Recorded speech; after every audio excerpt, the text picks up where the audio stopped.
What's up, man?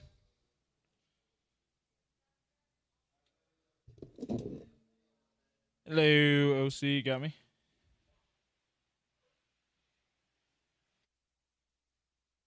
Sorry, I don't know if I heard you. You got me?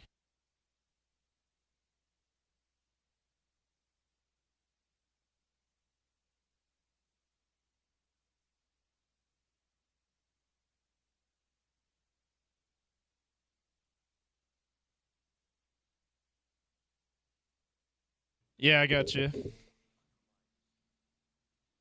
You can hear me? Can you hear me? I can hear you. Okay, sweet. Do I sound any better than the last time we did this? Yeah, you do. Okay. It's probably just that your mic disconnecting sometimes. That's probably what I'm using went. a different one this time too. Okay, go. The Alrighty. last one might have been a little unreliable. Yeah, all good. We have leaderboard updates as usual, and we will shout out the draft show since it's officially official now. And yeah, I don't think we have ad libs. Let me double check.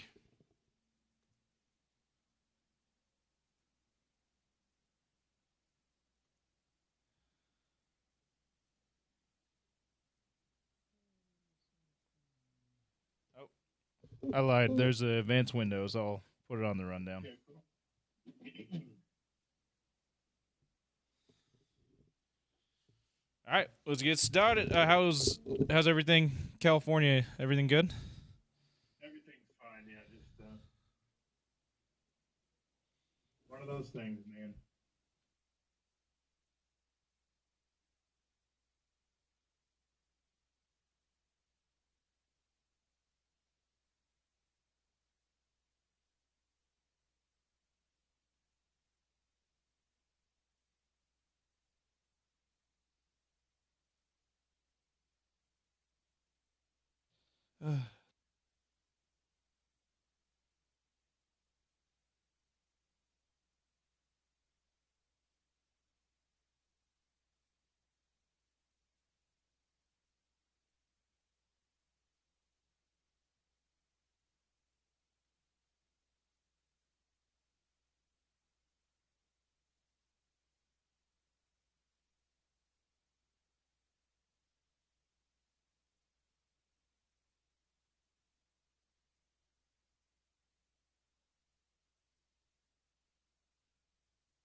Happy Friday, everybody. Welcome to the Sean O'Connell Show. Happy to have you with us here on ESPN 700 and 92.1 FM. Fun show lined up for you. The voice of the Utes, Bill Riley, is going to join us in about half an hour. Brian Dunseth, Dunny, to talk a little World Cup soccer. It is a game day for the U.S. men's national team against Australia. A surprisingly strong start for Australia. I think for a lot of people, a surprisingly strong start to the tournament for Team USA as well. So we'll unpack that matchup. And then that thing will kick live while we are on air in the 1 o'clock hour. Paul Pugmire to talk U.S. Open as well. Crazy day at Shinnecock Hills where darkness had to shut some rounds down early, including the round of your leader on the course. We'll have leaderboard updates for you throughout the show today.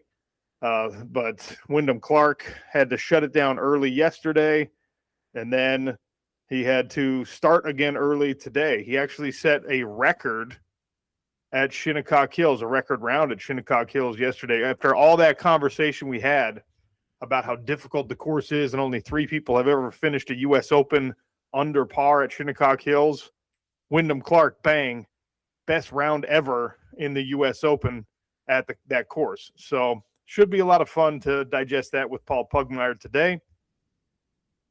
And we'll have airing of grievances at 1:30. I have a very specific grievance I've been holding on to. James pulled some sound for me. We're going to play some sound for you on my grievance.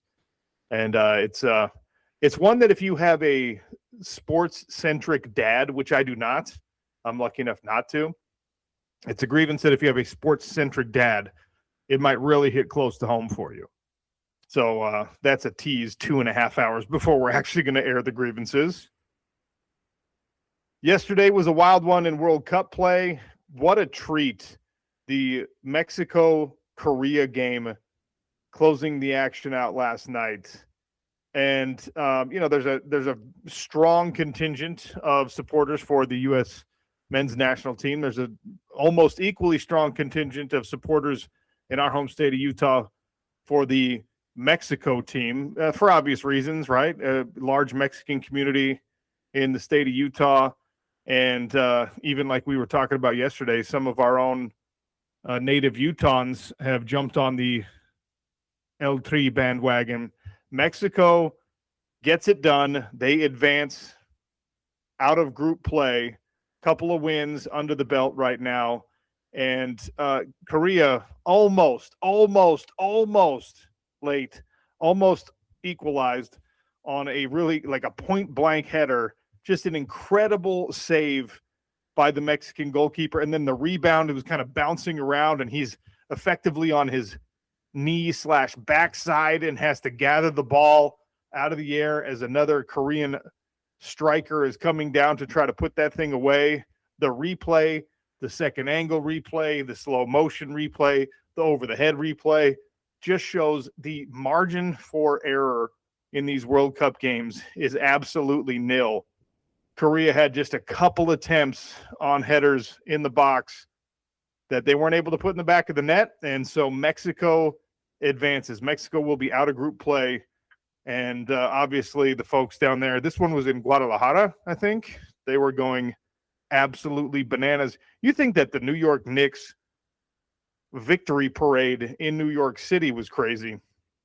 The scenes of the fans, the watch parties gathered in Mexico City and elsewhere, just that's a party, man. Like sometimes we can be a little US centric on the sports comparison stuff. You saw Mexico celebrating that victory, and it was wild. So today we are all members of the U.S. men's national team. Big question about how healthy Pulisic is going to be. He was training by himself, effectively doing rehab all week instead of with the team, trying to make sure he's ready for today. That obviously is going to be pretty important for this Team USA squad to try to get off to another great start and try to do what Mexico did, grab another win and push themselves into the elimination rounds without any shadow of a doubt. We'll have some football to talk about today. I don't want to draw this particular storyline out any longer than we need to, but it might be time for about 10% of the fan bases for BYU and Utah. Like, let's just put Twitter away for a while, okay?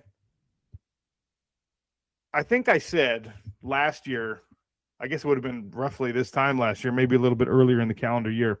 I think I made a claim that this at that time, the Jake Retzlaff situation was going to be probably the ugliest moment in my lifetime of the BYU-Utah rivalry. And it got pretty ugly, right? I think we might be passing the Jake Retzlaff situation with the Parker Kingston situation. And I spoke with an attorney friend yesterday, long after the show, and the sense that I got was that like everyone should basically just shut up about it, because we actually have no idea when it's all said and done, when the dust completely settles, what the final ruling is going to be. His impression was that the prosecutors down there in St. George, who waited a year to build a case and then brought charges, are not really enthused about letting this thing just go away, and that a refile is potentially very likely, and that we might get more injunctions or more appeals based on the judge in the case and things like that. So his impression was that this thing is actually not all the way over. And then, of course, on the flip side of the coin is the fact that, a lot of people think that it is. And there's a lot of true blue fans that are out there kind of pounding their chest about we told you he was innocent, and we don't know if he is or not. My hope is, and I said this a long time ago, my hope is that nobody got assaulted. That is my sincere hope. And my hope is that justice will be done in this case, but it's time for a good contingent, well, not a large number, but a loud number of you to just put the tweets down, stop arguing back and forth. You don't know, I don't know, we don't know how it's going to play out. And this is a far too sensitive and real issue for people to try to be dunking on one another from a sports rivalry perspective. It's ugly, it's petty, it's gross. It makes you look bad, whether you end up being right or not. It makes you look bad, okay?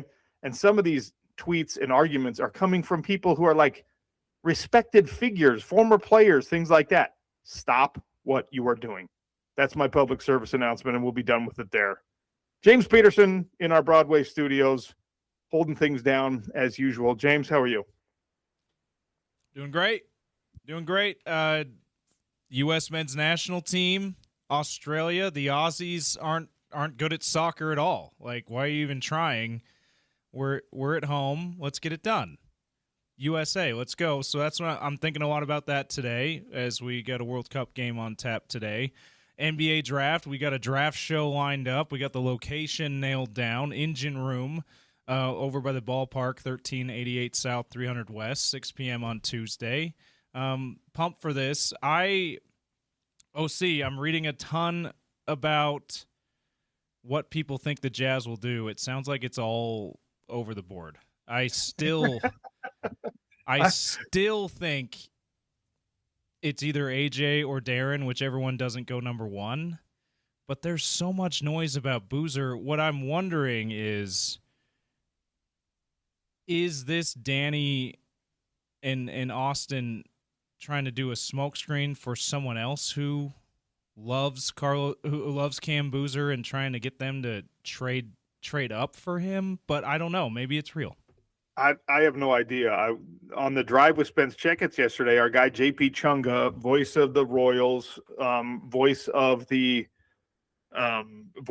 Stars, he was on there and he was like, "Yeah, I got AJ DeBonsa number 3 on my big board."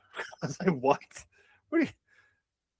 Number 3?" And Spence's reaction was similar to that. His belief is that it'll be Darren Peterson 1 to Washington, Cam Boozer 2 to Utah, and then AJ DeBonsa, and then Caleb Wilson. And look, it's all speculative. I mean, we do this with NFL drafts. We do this to some extent with baseball drafts. We'll be doing it to some extent with the NHL draft, which is coming up quickly on us.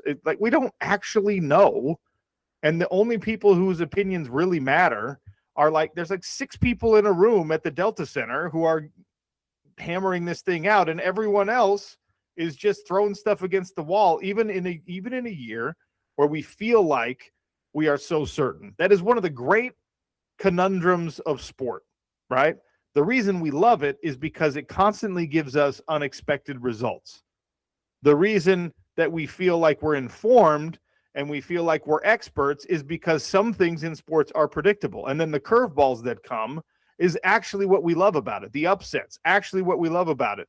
The conversation that comes from can you believe that AJ DeBonsa slid all the way down to 3 or 4 in this draft? That's a much bigger headline. That's a much more compelling conversation than AJ DeBonsa 1, Darren Peterson 2, Cam Boozer 3, Caleb Wilson 4. Like, what we want in our subconscious mind is for something crazy to happen. What we usually get is for chalk to happen. And then we love it both ways, because we either are vindicated and correct because we are part of the hive mind and our groupthink has told us that AJ should be 1 and Darren should be 2, or vice versa. And then our biases are confirmed, and that confirmation bias makes us pat ourselves on the back as being experts, right? And then we also love it when we're totally wrong. And now you've got to tune in, and now you got to read every article, and now you can be like, how did this happen? Where did we get it so wrong? How did Indiana become a national champion in NCAA football? That's not supposed to be the case. How did the Vegas Golden Knights make it all the way to a Stanley Cup final? They didn't even win 40 games in the regular season. It's fascinating. It's incredible. And this World Cup is another reason, or another glimpse into why we love the unpredictable things so much. The Cape Verde goalie, the goalkeeper for Cape Verde, the 40-year-old man who, before this tournament, was completely unknown to 99.99999% of sports fans on the planet, now has more Instagram followers, more social media followers than every single NBA team, every NFL team, more followers, more people that have decided to pay attention to him than Victor Wembanyama's got. Explain that for me. It's because we love the Cinderella, because we love the unexpected, because we love this sort of snowball effect of attention that happens in sports. And that's what we got. And I'm wondering how much of that is going to factor in to this United States-Australia feature today. Group play, World Cup, 1 p.m. Mountain Time, first kick. And I didn't even know this, right? Because I didn't watch a ton of the lead-ups type programming, the shoulder programming, the preview shows. When the schedule was announced, when the World Cup draw was announced, CBS Sports Golazzo commentator Mike Grella said that the Australian soccer team was this is the quote, layup for the U.S. Okay? For him, it was just like oh yeah, okay, cool, Australia. Layup. Australia obviously does not, the Socceroos do not have a long and decorated history of World Cup championship level. Same with the U.S., obviously. It but seems like U.S. have made it to the knockout round more often, though. I don't know that to be true, but it feels like at least that for U.S. men's national team. The follow-up statement was, take nothing away from the Socceroos. They've been competitive and good. They stumbled a bit through qualifying. Not so impressive. This is an amazing first team to have for the U.S. That was during the World Cup draw, okay? So that's when they were pulling the names out of the hats to sort everybody into their groups, and Australia in the U.S. was like, sigh of relief. Okay, Australia, you've got one that you can kind of pencil in as a win.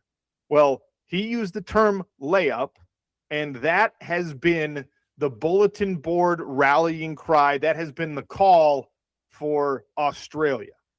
That has been the thing that Australian fans are printing on T-shirts, and the things that they're developing some kind of song or chant about as they get ready to go to a stadium in Seattle to cheer on the Socceroos. Layup. That one word has become symbolic of the U.S. arrogance, the U.S. confidence, the U.S. overconfidence for Australia. It is the thing, the rallying cry for them to say, we are not your little brother. We are going to come out and beat you. One word, James. One word from a couple months ago. And from a country that has gotten a lot better at basketball, but isn't known for basketball either. But layup is very offensive to them. It's amazing that that's what has happened. And look, we've got these things, right? Like in your favorite U.S.-Australia soccer, not exactly a great rivalry, but we love bulletin board material. We love for there to be some kind of thing we can attach our vitriol, our venom, our hate, our angst, our worry, our sort of just indignation to. And we want it to be as concise as possible. For Australia, it's one word. It's layup. 877-353-0700. Tell me what your favorite one is, your favorite catchphrase that somebody used against your team that then you got to throw back at them. Overrated is always the thing. Somebody says some team is overrated. Max Hall hates me is something that the Utah fans jumped on. You've heard back and forth in the BYU-Utah rivalry. Magic happens, right? All of these things. For BYU fans, it might be poo-poo. Shout out to Snoop Huntley. That's right. They so poo-poo, right? I mean, and it's always something that if this game ends up being a layup for the United States, if we get a 4-1 victory for Team USA over Australia, then they're going to burn those layup shirts. They're going to stop talking about layup as dismissive and as disrespectful, and because it's going to look like it was correct. But right now, it is the bulletin board material. It is the thing that the coach for Australia is writing on the whiteboard in all caps and underline, exclamation point, just pointing to it and telling those guys to get out on the pitch. I got one for a phrase. I guess it's probably one word. For Jazz fans, this is now about 10 years old, but nightlife was one against the Warriors. That's one. That's a great example. I can't really think of any other for Jazz specific off the top of my head. Again, 877-353-0700. Think of some Jazz ones or RSL ones. Yeah, this is a good topic because there's always some kind of bulletin board material, like you say, one word, short phrase that we just we kind of try to glom onto as we feel towards our rivals or like teams that think they're better than our local teams and kind of looking down on us. We love to hate that for sure. So that's something that keep an eye out when you're watching this U.S. men's national team play today against Australia. Keep an eye out for the signs. I don't think they're allowed, but keep an eye out. Listen for the chants and whatnot. I just caught wind of this earlier in the week that Australian publications, Australian broadcast, Australian commentators are still caught up on that one word, and it has become their sort of the tune they're marching to. This is from Martin on the text line. Can of corn, said Torero Martini. Keep that can of corn warm. I don't remember that one. 877-353-0700. Yeah, Martin, here on the Sean O'Connell Show. If you wanna give us a little more context, you can remind us what that one's from. That'd be great. It's probably going to be one of those things where when like the context, the further explanation comes in, it makes me feel even dumber for not knowing it right off the top. Right. Yeah. Help make us feel dumber, Martin.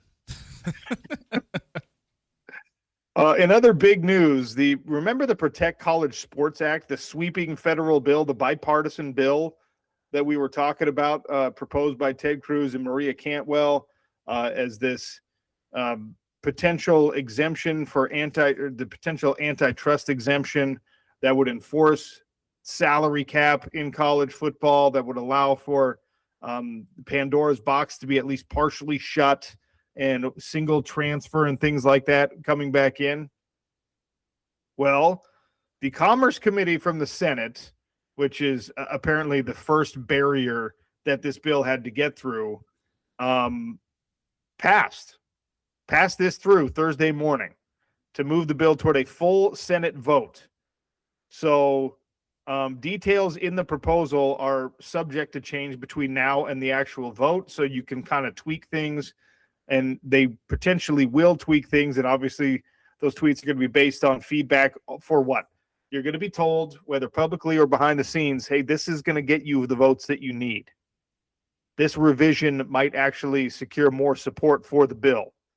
The SEC, the Big Ten, Notre Dame, These are all the power brokers that are trying to push this thing all the way through, and the litigation will come after, but it obviously gets more and more difficult when the Senate is involved, when we're talking about the highest possible offices in the land trying to push these things through. And it's something that obviously matters a ton for the local universities. I think it's easy to make the argument that it matters significantly more for the University of Utah, even than it does for BYU, because BYU has they've demonstrated a little bit more, whether you call it willingness or ability or enthusiasm for playing in this sort of muddy water that the new rules of college sports and transfer and NIL have created. BYU's thriving here. The team down south can no longer be dismissed as just the team down south. This is now a team that has the recruiting trail success to at least start to call themselves resurgent in basketball, while Utah is trying to chase its old glory days. Alex Jensen at the helm and making some significant changes to the infrastructure with basketball and with spending for basketball and all that kind of stuff. And then, of course, you've got the football team that in a power era where BYU was independent, Utah was Pac-12, far more appealing location for recruits, far more appealing, I should say, destination for recruits, because you got to compete for conference championships. You got to be on a bigger stage. You got to be playing against much bigger teams.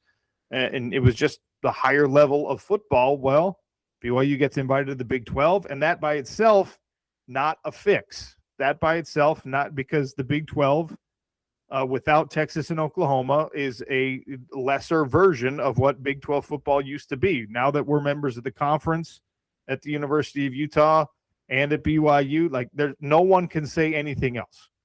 It's not what we see from the Big 10 and from the SEC. Those are the elite brands. Some of the ACC is that. Most of, all of, really, the Big 12 is trying to chase that same status. BYU and Utah are trying to chase that same status. BYU has thrived in this new environment of spending to get what you want. And as much as they will try to tell you it's not only about spending, it's about being a special place and about being a unique environment. Sure, fine. But the spending is really the difference maker, because every university, every coach, and every program is trying to make their place appealing and special and develop you for the NFL and all those things. There's no coach in the country that is like, if you want to go to the NFL, you got to go somewhere else, kid. There's no one, especially in Power 4 football. There's not one staff that is like, well, we can't send you to the NFL, but we can give you great facilities. We've got a great meal plan. We've got excellent extracurricular activities. We've got a wonderful team culture. They're all promising the same things. And what's separating the wheat from the chaff here in this new era is largely spending. Well, this College Sports Commission bill, or this Save College Sports bill, again, bipartisan in one of the ugliest political times in our country's history, is being pushed through to a full Senate vote. You will be able to restrict transfers back down to one if this passes. You will be able to, and I cannot wait to see the details ironed out, implement something equivalent to a salary cap. For Utah, I mean, everyone in the Big 12, the official company line from the Big 12 offices is that, yes, we support this. Nick Saban went to Congress and said, we support this. The SEC and the Big 10 powers that be have said, yes, we support this. The people who don't want this are the agents. To some extent, the people who don't want this are the athletes. I think that most athletes, like when you really get down to it, I think that a lot of parents, a lot of athletes are starting to realize that, man, the grass has not been greener with this wide open transfer with 3,500 names in the transfer portal and only 2,500 of those names come out of the transfer portal with the scholarship. I think people are, in their heart of hearts, starting to realize that the Wild West free-for-all doesn't serve the overall, the greater good. Now, the problem is it still very much serves individual agendas. I think they don't have to be mutually exclusive. I think you can probably be the mom, the dad, the player, the high school coach, the junior college coach, the whatever coach, and sit back and look at the grand landscape and say, yeah, man, this is not that good. It's actually kind of bad to see all these guys left in limbo because they don't realize that they shouldn't have put their name in the transfer portal. They shouldn't have burned that bridge with the previous university. They shouldn't have said this. They shouldn't have done that. I think there's a lot of people who can look at the bird's eye view of it and say, yeah, this is probably not good for college sports. But those same people, when their son, their daughter, themselves outperforms the FCS level that they're at, or outperforms the group of six level that they're at, or becomes a first team all Mountain West running back and suddenly gets a phone call from LSU, suddenly you're like, wait a minute. Maybe this system is not so bad after all. Maybe this free for all, because now it serves me, it serves my wants, my needs, my wallet. Now it's a good thing. That's where the disconnect is always going to remain until things like collective bargaining are a reality. That's how the NFL, the NBA, Major League Baseball, hockey, that's how they have fixed that problem. Because what serves the group and what serves the individual are rarely the same thing, because there are outliers. There's always going to be outliers, right? A max salary or a true hard salary cap in the NFL didn't serve Patrick Mahomes for a long time, didn't serve Tom Brady for a long time.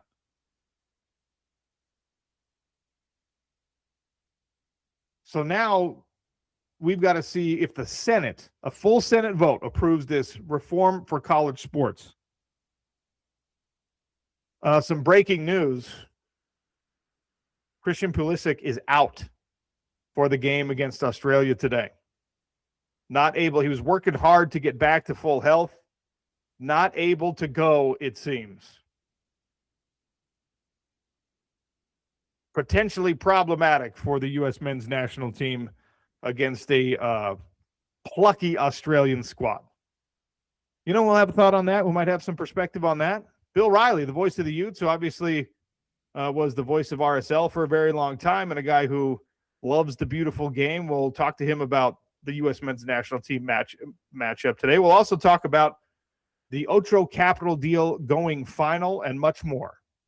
Sean O'Connell Show, Bill Riley joins us next on ESPN 700 and 92.1 FM.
Oh, see, I put some notes about how U.S. can clinch a spot in the knockout rounds.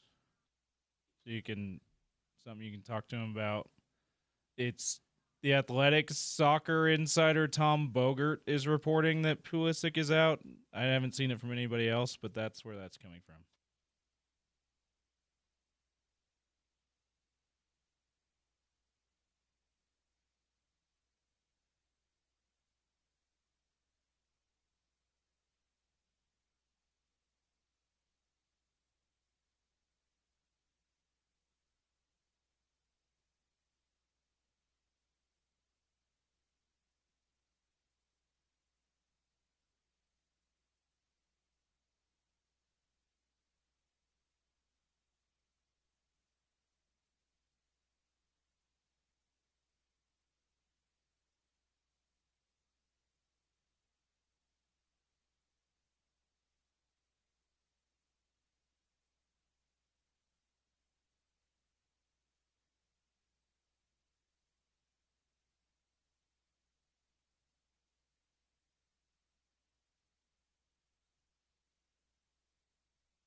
Welcome back to the Sean O'Connell Show on a Friday. Welcome in the voice of the Utes, Bill Riley. A conversation brought to you weekly here on ESPN 792.1 FM by Handy and Handy. HandyLawUtah.com. Personal injury attorneys. Big firm experience, but small firm attention. Bill Riley, welcome back to the show. How are you?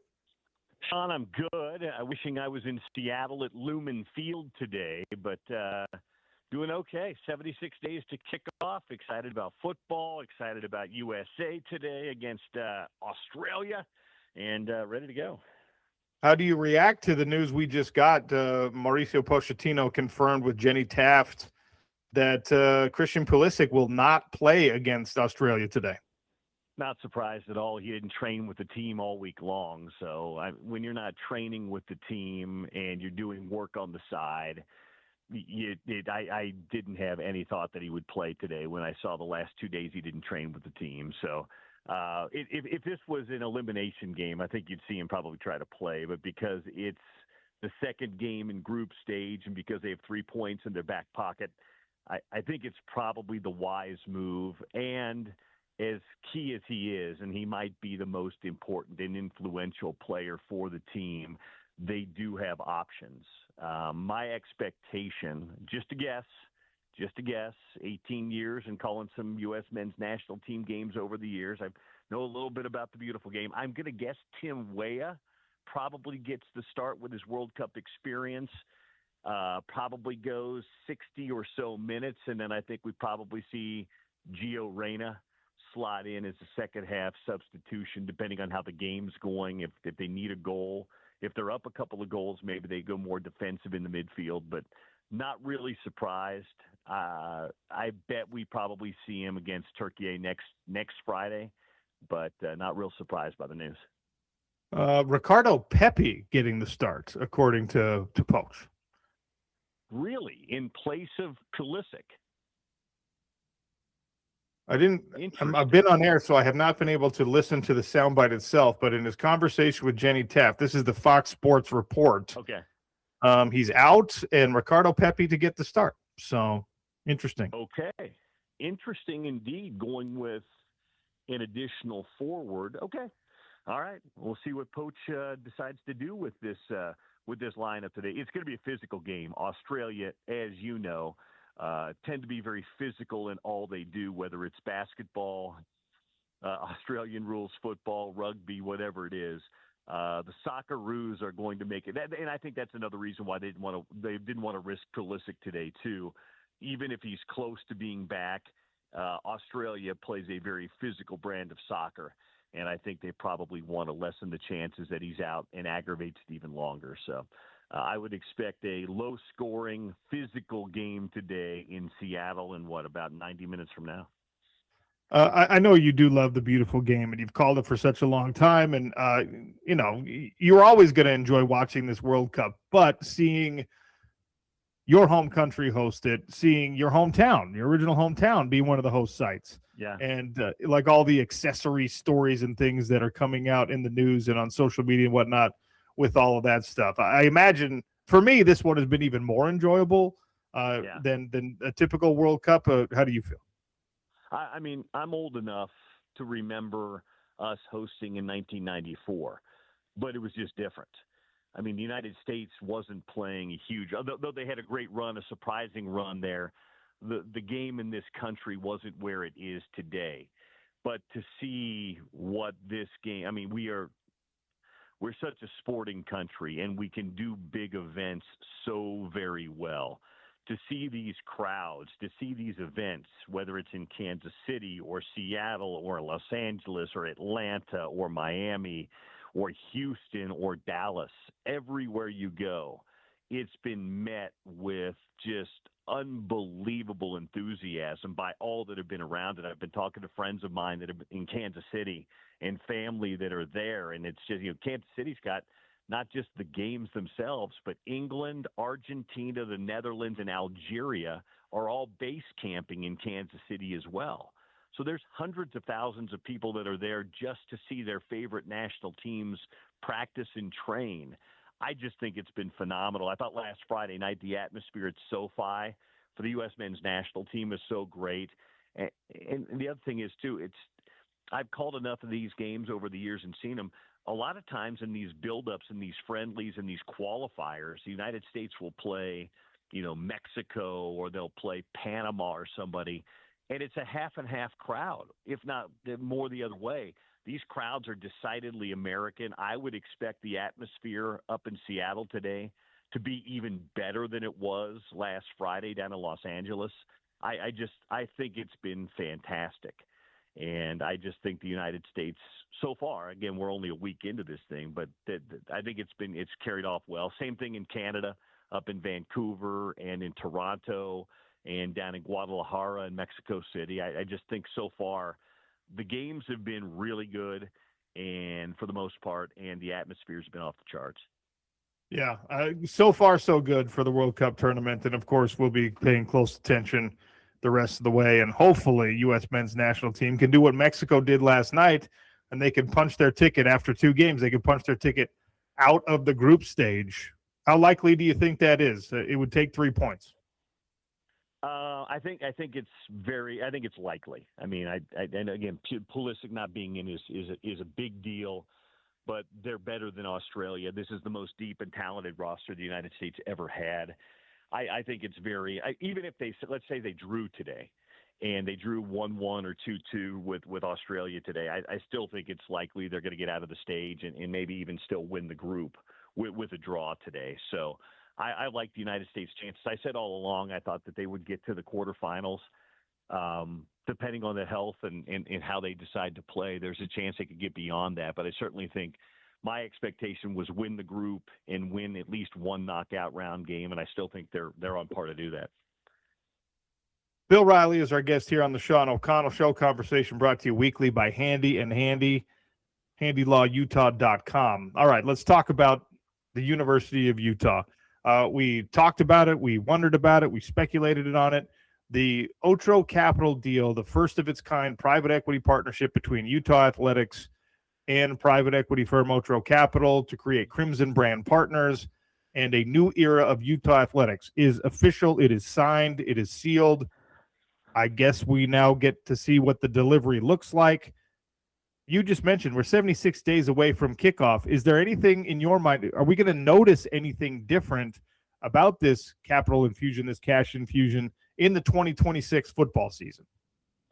That's a good question. I think still a lot of it is it kind of unfolds is going to be interesting to see how it plays out here. I mean, I work up here, and I'm going to be kind of part of that, a little bit part of that world too, working with it. So I'm really curious to see how it rolls out. I know that they've got big plans long term, but I'm really curious myself to see what the short-term impact will be at Rice-Eccles Stadium. I don't know if the average fan is going to notice anything different in the short term, but again, it's also new, Sean, that I'm very kind of like everybody else, kind of in the planning stages, seeing how this thing rolls out. So we'll see. I know everybody up here is very excited for it. It's been talked about for 6, 7, 8 months now. So I know everybody up here is very excited to see how this thing begins to develop in the short term. But as far as football, I'm kind of like everybody else. I'm kind of in the waiting stage too to see how things play out. The biggest no-brainer question for me, which has not been the biggest no-brainer answer to this point for me, and that could just be a me problem, but is whether or not this capital infusion, this cash infusion, is ever going to find its way directly to players and to NIL funds. And, Mark Harlan joined Spence. That conversation is available on the ESPN 700 app and on ESPN700sports.com. And Spence asked the question, and Mark did a good job of answering it without really, I think, being fully committal or fully clear on whether or not that was an easy mechanism for Otro Capital and that money to come into the hands of student athletes directly. Do you have a sense on whether or not this either directly comes straight through Crimson Brand Partners to student athletes in legitimate NIL deals, or maybe the thought is that it can free up booster money that would traditionally go towards the programs directly, and now that money from them, from the Huntsmans and whoever else, could be funneled to student athletes instead? Because that's where Utah's they've done a good job, but that's where they could obviously improve like everybody can. Do you know if this new signed, sealed, delivered deal makes that more possible? I don't know that for sure, Sean. I know the Crimson Brand partners will be, working hand in hand with, sports and athletes and working to enhance NIL and things like that. But I don't know what the flow of money looks like from, the new deal through Crimson Brand partners, through athletics, any of that stuff. I don't know what those mechanisms are. Those discussions are being had in meetings above my pay grade. But I do know the Crimson Brand partners, one of its core missions is creating more revenue that will flow directly into Utah athletics to help elevate and support sports, marketing, fan experience, all of that stuff across the board. So, but as far as where that money is coming from and where it will go directly, that I don't know. Have you had a chance to talk with the new director of athletic performance, the strength and conditioning coach, Steve Saunders, who replaced Greg Argus in kind of a surprising move, sort of a last-minute change after spring ball? Have you had a chance to have any conversations with him? I have not. It's interesting you say that. I've been actually this week starting a podcast series with a lot of the new coaching staff and on kind of performance staff, people around Utah football. These podcasts will kind of drop on both the video and audio platform in July, but I have not had a chance to talk to him yet. I've heard good things. I know that our mutual good friend Eric Weddle is a big fan of his, but I haven't had a chance to talk to him yet. Have you? No, I haven't. That's why I was asking you. And part of the reason I ask is because this is kind of a quiet time from a fan perspective for Utah football. And obviously you dismiss players for a month in the summer and let them go back and, see their families and things like that. But the summertime is like a very, very incredibly crucial time for speed development for guys like, you've got Kelvin Obot on the roster this year, who, before it's said and done, he's probably going to gain 30 pounds of muscle in a Utah strength program.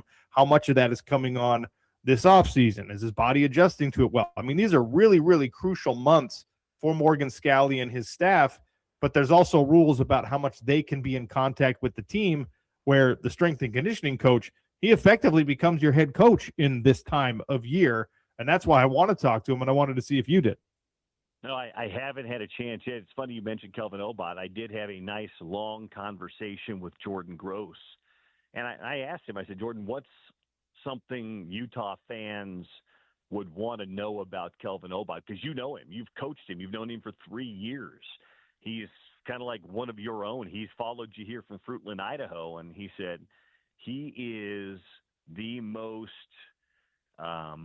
studious lineman of his age I've ever been around. He is an absolute positive sponge. He cannot get enough. He's always asking me for more information, more feedback on line play and technique and what he should be doing. So I thought that was really interesting. To me, it's funny, at these programs, especially like Utah, the physical side of it always seems to take care of itself. These programs have such good strength and conditioning and performance coaches these days. I'm always one that is concerned with, if you want to become truly elite, you've got to put in the work yourself. And to me, that work is the classroom work and the study. And to hear Jordan say that got me kind of excited about Kelvin Obot. One of the more interesting off-the-field sagas in recent memory in college football came to a close earlier this week. Brendan Sorsby and Texas Tech put down their swords and said, all right, fine, I'm just going to go into the supplemental draft. We're not going to continue this billable hours nightmare of lawyers countersuing each other. And, they waived Brendan Sorsby and Texas Tech, by extension, ended up having to wave the white flag here after really kind of an embarrassing period, in my opinion, of digging their heels in and making these false flag arguments and things like that. I just wanted to get your perspective on the Brendan Sorsby, resolution of him not playing for Texas Tech this year. I had in my mind, because you're a Game of Thrones guy, I had in my mind that visual of Jon Snow standing by himself as the Army came charging toward him before his sister, who I don't know why she waited, Sansa, to the last minute to wave the other Army in from the flank, except the other Army wasn't coming for John to support Brendan Sorsby in Texas Tech. They were kind of standing there waving their swords against the Army charging on. It was to use your terms, I thought it was a rather unseemly argument and fight by Texas Tech. They would not have supported this had it been a quarterback at Arkansas or Oklahoma State. They wouldn't have done that. They dug their heels in because at the end of the day, they brought him on board and they were paying him $5 million or $4 million or whatever it turned out to be. They should have dug in and said, we're going to support Brendan Sorsby because Brendan Sorsby says he's got a gambling problem and a mental health issue that he's got to deal with. But he's bet on not only his own team and his own sport, but others as well. And we're going to stand by him and let him get some help. We've got good quarterbacks in the program. Heck, Will Hammond is a very good quarterback who's one of ours who should be back very soon. They didn't approach it the right way. Everybody could see it. And I think the Big 12 did the right thing. You know, they stood up and they said, we're not going to be dictated to by an individual school. We're going to do what's right. 15 of our 16 members are against this, and the rest of college football is standing against this as well. And I think Texas Tech saw the writing on the wall, and they said, this is not going to be something that reflects well on us now in the future, and we've got to probably make a move. And Brendan Sorsby, you know, he's going to have a chance to play football on the next level. Maybe he's not going to get paid great sums of money this year, but if he's good enough to play, and he could spend the year getting himself ready for a draft or ready for a supplemental draft, and also working on himself as well. I think it's the right situation. It got ugly for a minute, but I think the resolution at the end was probably the right one. Would you agree? I do agree. And also the funny thing for me is, right, and I know it's always like perspective, and his overall numbers are good and his talent is obviously there.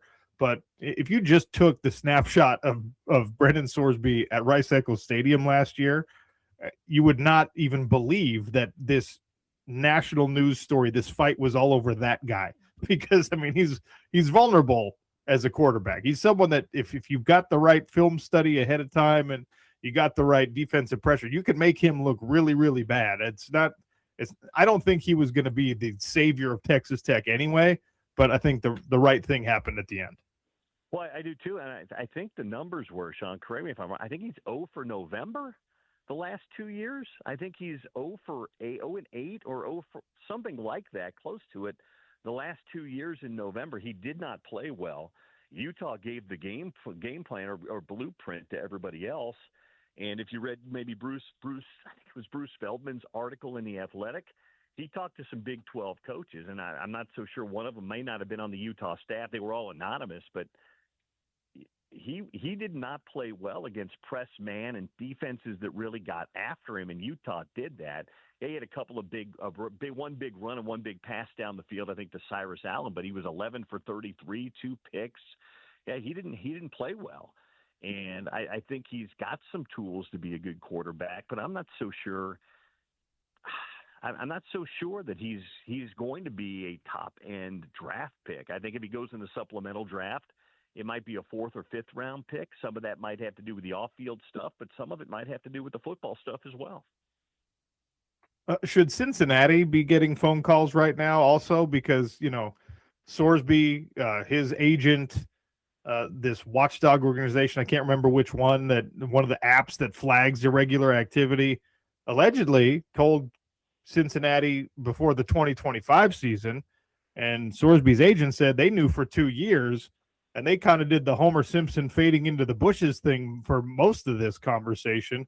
But should Cincinnati get a little second look from the Big 12 and the rest of college football?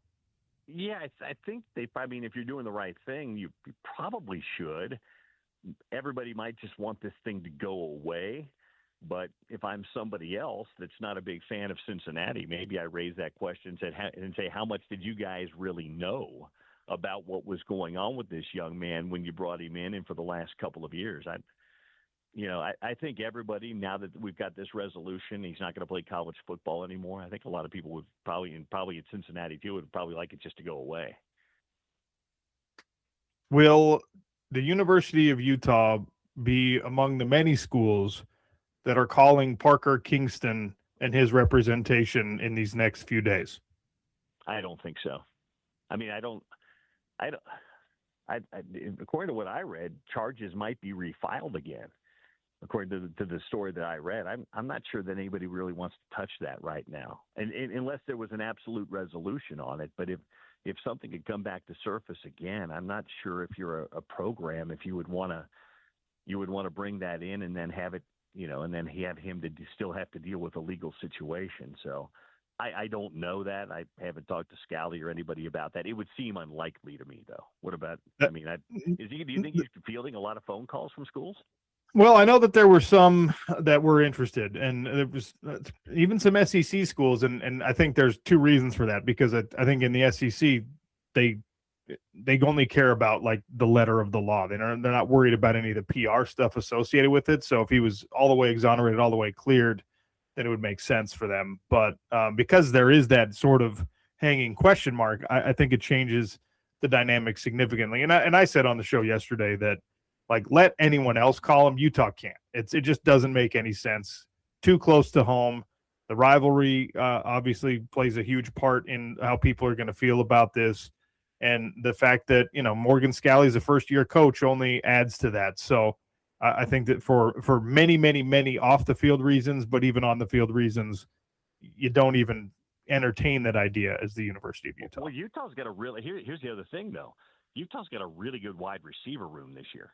And those are the on-the-field reasons. It's like if you're right. desperate, they have the deepest receiver room they've had in years, if ever. I talked to Chad Bumpus this week as well. He is just glowing about this wide receiver room, and so is Kevin McGivern. So I would tell you there's a litany of reasons why I wouldn't, but if I was Utah, I don't think that you really need to. You've got a lot of really good weapons that you've got to look at, that you've already got in your program that have been working there. So I think if you're a Utah football fan, you've got to be excited about what you've got coming this year with guys like Braden Pagan and Kyrie Scholes and Ricky Johnson and Creed Whittemore. Larry Simmons is back, Dadrian Zipperer. Not to mention, the tight ends, not to mention some other weapons that you can use there. I know, talking to the offensive staff, that they're really, really excited about all the pieces that they've got to play with this year. So, yeah, it'll be interesting to see what happens with that. But I would say Utah's probably pretty happy with where they're at right now. Roughly an hour away from first kick. What is the Bill Riley plan for U.S. men's national team versus Australia? To be as red, white, and blue as I possibly can from about 1 o'clock to 3 o'clock, and hopefully see a win at Lumen Field today. Hey, by the way, I wanted to ask you, what did you make of UFC 250 at the White House? I mean, look, I as the PFL guy, I obviously I watched that because I love the fights, but I also wanted there to be like something to make fun of, something to be like, oh, this is stupid. Oh, they completely wasted money on this. This is a terrible look. And look, there's a lot of ways you can turn this into a political discussion, not doing so. If you're just talking about the sports viewer experience, the fight fan experience, watching that, and you're an American, a red-blooded American like you and I are, I mean, they knocked it out of the park. It was painfully awesome for someone who is. That final fight was unbelievable. I know you're a Justin Gaethje guy, right? You enjoy watching him fight. Yeah, who doesn't? I mean, he's your favorite fighter's favorite fighter. He's built for this. He is the modern American gladiator, and that performance, that I think he should retire off that performance. I know there's a lot of conversation about him wanting a couple more fights, but it's not going to get any better than that. That you walk out of the Oval Office at his age. And I'll be honest, coming in, I thought that the guy that he was fighting, what's his name, starts with a T. Ilya Topuria, yeah. I thought Topuria was going to beat him. I just did. He looked quicker early, and Gaethje was peppering him, and he just the eyes and the nose, and I mean, that was an unbelievable final fight. It really was. It really was. It was incredible. It's a fight of the year candidate. It is the definitive performance of Justin Gaethje's career on the biggest stage he's ever been on. He's been an interim champ previously, but he's never been the undisputed lightweight champ. That is the weight class. That's the deepest weight class in the UFC, and he won it at 37 years of age. I mean, come on. It truly doesn't get better than that. His mom, his dad are in VIP seats on the White House lawn and talking with the president and the first lady after the fight is over. Like, it doesn't go up from there in pretty much any sport, but especially in MMA. So yeah, I'm petty, Bill. You know this about me. I was like tuning in, kind of hoping that the UFC would stub their toe in some way on that broadcast. But from the national anthem and flyover all the way to the final moments of the final fight, it was pretty stellar. He should take a cue from the guy I'm talking to right now, do the mic drop and walk off the stage. I mean, there's no reason not to. There really isn't. Like, what's he waiting for? He's waiting for another young killer to come up and steal that belt off him. Walk away while you've got it hung over your shoulder, man. But, he's wired differently than the rest of us, so I'm not going to tell him what to do. Bill, before I let you go, HandyLawUtah.com, Handy and Handy. You and I both know Preston Garrett very well. Give the folks out there listening a reason to call him.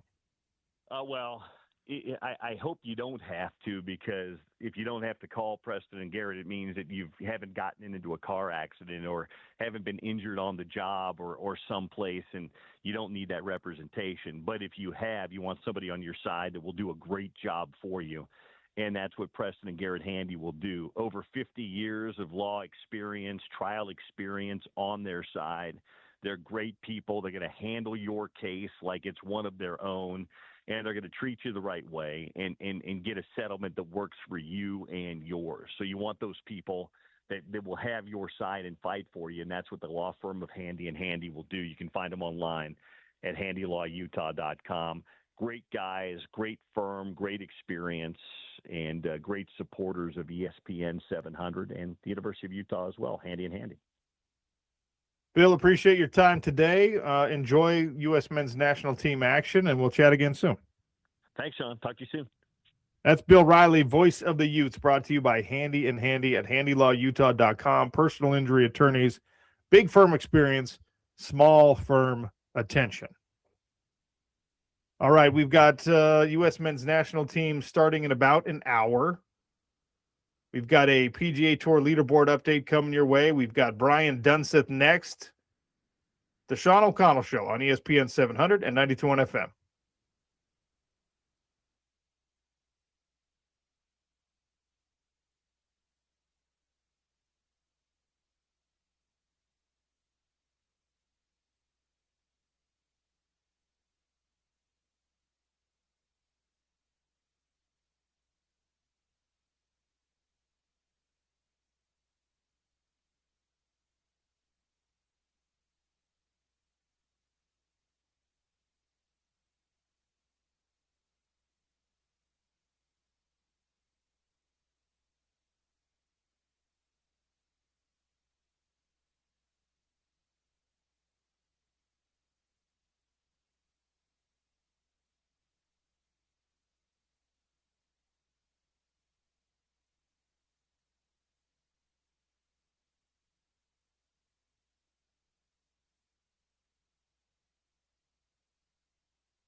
Welcome to hour number 2 on the Sean O'Connell Show. We are less than an hour away from U.S. men's national team versus Australia at Lumen Field in Seattle. Going to be a fun one. Fingers crossed, we hope. Bad news for Team USA today, as Mauricio Pochettino confirmed that Christian Pulisic will be out today. Ricardo Pepi to get the start. Joining us to talk about this matchup and, of course, that injury news, Brian Dunseth. Dunny, the best voice in soccer analysis west of the Mississippi, west of the Atlantic, honestly. Dunny, welcome to the show. How are you? I appreciate it, my man. I think that Venmo is getting more and more expensive every time I join the show. So thank you, my man. Oh, so how dire is that news in your opinion? That, you know, not altogether unpredictable, but that Christian Pulisic is not available for U.S. men's national team today. Yeah, listen, I think there's two ways to look at it. One, it's devastating for Christian Pulisic because he's laid his body on the line time and time again. You know, you go back to the World Cup in Qatar where he scores that goal against Iran and he's forced to head straight to the hospital because of the collision afterwards. He is the face of U.S. soccer, and I say that with all due respect to the other captains in the squad, guys like Tim Ream, Chris Richards, Tyler Adams, Weston McKennie, etc. But there is a silver lining, and that silver lining is since last summer, the U.S. men's national team has played without Christian Pulisic on a bunch of occasions. They went through the games against Turkey and Switzerland, through the Gold Cup last summer where Diego Luna shined. And then in the fall, the injury against today's opponent, Australia, he was knocked out in the first half over in Denver, and then subsequently missed the games against Paraguay and Uruguay in Philadelphia and Tampa Bay, respectively, which the U.S. won. So the one thing about the way that Mauricio Pochettino has built his system is that it's not predicated on just one player. And again, I say that with the utmost respect because Christian Pulisic is an amazing talent. And because of his stardom, every opponent is going to isolate him as the first person that they have to limit his ability to break down their defense and limit his ability to cut them apart in the midfield. So, as you said, not surprising based on what we had seen and the fact that he hadn't been in full training for Mauricio Pochettino. But again, I have full faith in this group. And again, another wrinkle shown by Mauricio Pochettino to start Ricardo Pepi, Flo Balogun, Weston McKennie, Serginho Dest, Anthony Robinson in the attacking phase of play, with both Tyler Adams sitting a little bit deeper and Malik Tillman popping up in more dangerous spots. I think this tweak is to surprise Australia, force them to sit maybe a little bit deeper. They'll start with a 5-4-1 formation. But this is a team that, for whatever reason, this country, this team has sounded the rally cry because of what they perceive as disrespect from a couple of American pundits that have turned them into nationally hated figures, Mike Grella being at the top of that list. Yeah, the layup comment gets printed on Australian T-shirts and just recycled through Australian media so aggressively. And look, I'm all for some bulletin board material, but what kind of a threat are the Socceroos, and I guess why are they a threat? I mean, they are incredibly physical, and the fact that they shocked a lot of people in the group by beating Turkey 2-0. Despite facing 30 shots without conceding a single goal. So defensively, they've got great size between Sutar and Burgess and Serkati, getting forward with Lecky and Toure, the number 9 in particular. He's got a very similar athleticism to what we have in Flo Balogun, our striker, who scored those 2 goals against Paraguay, probably deserved the third, but because of the nuance of the stupid offside law. And again, it's a team that, and please, if you're watching this game, don't let the amount of possession fool you in favor of the United States. You know, I think the Socceroos came in right around 28% possession of the ball. So they are more than comfortable sitting deep, keeping the game in front of them, and then very quickly transitioning, playing the ball up over the top. The U.S. has got to be very, very careful of simple, unnecessary fouls anywhere in their defensive half. Because of the quality of service and the size and aerial strength of Australia, they're going to be looking for margins. And those margins primarily are going to come from transition opportunities and set piece opportunities. So the U.S. has to be very acutely aware that when they're going to be at their most vulnerable, it's actually going to be in possession with the ball. forgive me for being a little reductive here, but this is this U.S. men's national team roster is small. Like there's not a ton of big guys. There's not a ton of weight. There's not a ton of physical size on the roster. Visually, when you look at the actual weight and height numbers, it's not a physically large team, and you're going up against someone that's physical bullies like Australia. Does that matter?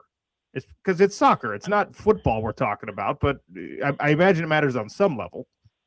Yeah, I mean, set pieces are going to be OC the conversation. But I would remind everybody: Matt Freese, 6'5" goalkeeper. Chris Richards is about 6'4". Tim Reams right around 6'1". When you talk about Alex Freeman, whose dad's Antonio Freeman, former wide receiver for the Green Bay Packers, he's about 6'2". Jedi Robinson over on the left-hand side is about 6'2", 6'3". Tillman 6'1". Pepe is about 6'1" as well. So they have size, but to your point, they just don't have a lot of that hulking strength. What I would say is in the run of play, OC, this is a win for the little guys. We always talk about size and we talk about strength, and you got to have this and you got to have that. You look at the dynamism from some of these smaller players. We were watching a guy like Lionel Messi in this U.S. team. You'll talk about Tyler Adams, or you talk about Serginho Dest. There's a weird nuanced conversation, if people are open to it, that these little guys are so technically gifted, so fleet of foot, so quick in transition moments and anticipation, that it actually behooves them not to be with that size and strength that we constantly talk about. So again, physicality is going to be the name of the game. I call it Dunsethery. I call it the dark arts. I think the manipulation of the opponent, as well as the referee, is something to keep an eye on. But at the end of the day, you've got to figure out a way to emotionally regulate yourself over the course of 90 minutes, something that I personally wasn't great at throughout the course of my career, because I just wanted to smack somebody for stepping out of line. But obviously in the context of the World Cup, you've got to be very, very acutely aware of your emotions and making sure you kind of regulate them correctly. It's been nice. Officiating has not been a big story so far in group play, which in my opinion is always a good thing. Am I seeing that right? You are. And I think that everyone who stepped on the out of bounds, in particular, I would probably use Qatar yesterday afternoon against Canada in the horrific leg break with Ismail Kone doing a double tib-fib fracture with about 65 minutes left. And then the opening game down in Mexico City with South Africa, seeing two reds against Mexico. And I actually have that game, South Korea, South Africa, on Wednesday, which Mokaena, the captain that scored the goal, he picked up his second yellow. So he's going to be missing in that game, and it's going to be a must win after they drew late and then 1-1 draw against Czechia. Yeah, the referees have been good. Is there, listen, if you're asking me, is there moments where I'd like to see a little bit more leniency with the idea of, 11 versus 11 on the field until the final whistle? Of course.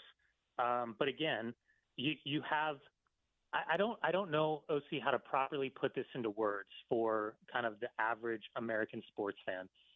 The idea of this World Cup representing your nation, it's the young inner child of all of us. And, take away the game of soccer, whether you're talking about baseball, you're talking about football, you're talking about basketball, whatever your flavor of sport there is. When we had our heroes as little kids, these are the opportunities for these guys to be their own hero, to be the hero that they looked up to. And what I've constantly been talking about, and I had a conversation with Tyler Adams about this ahead of the Germany game in Chicago when I was a part of Turner's coverage, TNT's coverage, was he said, we didn't know what we didn't know heading into Qatar. And there was a youthful exuberance to that. But now we kind of understand how to prepare for this World Cup. And, the conversation kind of leaned into the idea of, what in 1994, the Tony Miolas, the Alexi Lawlesses, the Marcelo Balboas, the John Harks, the Tab Ramoses, the Eric Ronaldos, what they were to me as a 16-year-old in Southern California that couldn't afford tickets but was just obsessed with the U.S. men's national team. They realized that, like those guys, this is their opportunity to etch their name in stone for, the eternity of U.S. soccer folklore. And on top of that, for those that don't understand the power of the World Cup, I would suggest it's something like the Americana version of how we get behind our U.S. athletes during the Winter Olympics, the Summer Olympics, how we consume the Super Bowl, how we consume what we just saw with the Knicks in the NBA. Add that all up, roll it into a ball, inject it with steroids, and launch it to the moon. And that's where you start to even comprehend what this means to football. So, these guys, if we break it down to its dumbest form, that they're playing for their inner child, they're playing for their families, they're playing for their countries, but they're also playing for their futures. And in real time, it's an opportunity to attain that legendary status, that hero status, or unfortunately, that villain status that sometimes we see based on the emotion of the game. Brian Dunseth is our guest here on the Sean O'Connell Show. World Cup Talk on ESPN 700, brought to you by our friends over at Beer Bar, a perfect place to watch today's game against Australia, to watch any of the games in this tournament. Beer Bar over on 2nd South. I'm glad you brought up craving a garlic burger. So. I'm glad you brought up the heroes thing, because we've been treated in these first few games to like the big names in soccer, the big names in world football, having incredible performances.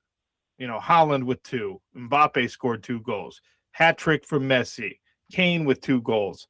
And the conspicuously absent name on that list is, of course, Cristiano Ronaldo, and an underwhelming performance by him and by Portugal.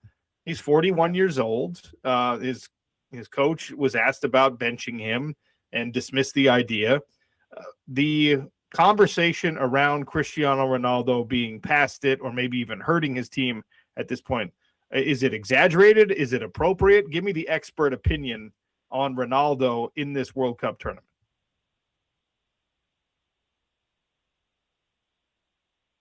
The direction choose to go down.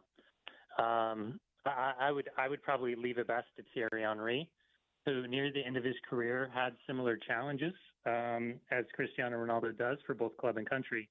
And that is when you are such an iconic figure both on and off the field. And my easy analogy would be, if you're an introvert, you probably lean towards Lionel Messi. If you're an extrovert, you probably lean towards Cristiano Ronaldo. The difference between Lionel Messi and Cristiano Ronaldo right now is that Argentina is built to accentuate all of the positives for Lionel Messi and protect all of the negatives, meaning that they are going to play for him within a system that's been incredibly successful, from the wins in Copa America as well as the World Cup. The difference is that this team, Portugal, you're built with superstars that we saw throughout PSG's run to the Champions League, guys like Bruno Fernandes, guys like Bernardo Silva, guys like Vitinha, guys like Joao Pedro. I mean, it is built with superstars as well. But you're asking Cristiano Ronaldo to lead the line, whereas in Argentina, Lionel Messi is sitting in the pocket just a little bit higher in that central part of the midfield, and still has front runners like Lautaro Martinez and Julian Alvarez that ask different things of defenders because they have different player profiles. So, I mean, the reality is that, listen, we hold these guys to such high esteem because they've set the bar so high. And when they don't attain those heights while others are doing something that we expect them to do, all of a sudden it's very, very easy to dismiss them. So I think as the tournament goes on, we'll have a better idea of truly who Portugal is. I mean, listen, I think I could probably try to argue it both ways, that Cristiano Ronaldo in this lineup is better than not being in the lineup. But at the same time, Portugal really doesn't have a player that can do what he does, or has a player that changes the complexity of the attack. All due respect for Gonzalo Ramos, or even if you're, I don't know, who Rafa Leao, if you want to play him as a hybrid of a 9, but he's not really a 9. So there's real nuance to the conversation, but the reality is this was always going to be the biggest challenge the moment that Roberto Martinez left Belgium, took over Portugal, and had to manage the situation of Cristiano Ronaldo as well. And this is something to keep an eye on throughout the tournament. His sister's Instagram/social media accounts, that is very aggressive. Very aggressive. I saw that. And a universal truth in sports is that when mom or brother or dad or sister starts spouting off, it's usually not a good thing. Yeah. Yeah, I mean, it's if you go to any of the pages in Europe, it's on it's one of the headlines. So we'll see what it looks like coming up for the rest of the tournament for them. But in reality, it most certainly is going to be a challenge. But again, I think it's more about the respect. And by the way, as we talk about, how disappointing that game was for Portugal and Cristiano Ronaldo, what an absolute story that was for DR Congo and what they were capable of doing. I mean, when you think about the reasons why this World Cup was expanded to the amount of teams it is, this is another perfect example. Cape Verde is another example of where, these pipe dreams can become these beautiful realities. If I call you at 3:30 Mountain Time today, maybe 4 o'clock Mountain Time today, are we talking about the U.S. having secured a place outside the group in the elimination rounds like Mexico did last night? Yeah, I mean, theoretically, they already have with the win against Portugal because the third, being a part of the best three teams. But I can promise you that Mauricio Pochettino and his staff, having been around him for the better part of the last two seasons, they will not rest on their laurels. And with that kind of Argentinian fight and flair, and remember, he represented Argentina and played with Lionel Messi back in the 2002 World Cup. They are very, very clear with that was just the beginning. And that sense of urgency, the directness in play, and their ability to punish the mistakes of their opponent is going to be the bare minimum. They've set the bar, and that will be the level of expectation with or without Christian Pulisic on the field. And a side note to that, remember that second half when Christian Pulisic went out and Malik Tillman went up and played in that kind of left center pocket, it looked different, but was still effective. And I think that's what they're going to look to continue to replicate this afternoon. As long as we're talking about Pochettino, if Brian Dunseth gets called up to be the coach of the U.S. men's national team in a World Cup, you're a fashionable individual, all right? I know the shoes are going to be on point, but are you wearing a jacket and tie on the sideline? Or are you going with like the casual set like Poach does? Yeah, I think I'm more. I was actually shocked to see Poach. Not that he didn't look good, because I thought he looked sharp, but it was just a different type of sharp. Well, since I'd be sponsored by Nike, I'd have my Jordan 1s, my old school OG Jordan 1s on. I'd probably have like a nice pair of Lululemon men's like stretchy black pants. I'd probably have like a smart like T-shirt on, like one of those nicer expensive ones, and then have a lighter jacket on. But funny enough, we were, what city were we in? I think, I'm trying to think, what city were we? We might have been in, I know, we were in Austin for the Ecuador game last September. And Pochettino and I were dressed, and I'm not joking, OC. We were a look-alike. Like, you would have thought that our moms dressed us like we were twins, and we had to wear the same exact thing. Because he looks at me and he goes, ¿qué pasa? And I was like, I know, right? And so we had a nice little giggle because we were like white sneakers, black pants, black shirt, black kind of light jacket on, and we had kind of giggled about that one. So that would be kind of my casual look. But again, I think it's game dependent, and don't think for a second whoever that stylist is for him isn't going to gear him out to look sharp today. I mean, throw something a little more formal on. All right, that's my stance on the matter. Like you're the U.S. men's national team coach right now. He did look cool. He looks cooler than I ever will. But let's you're.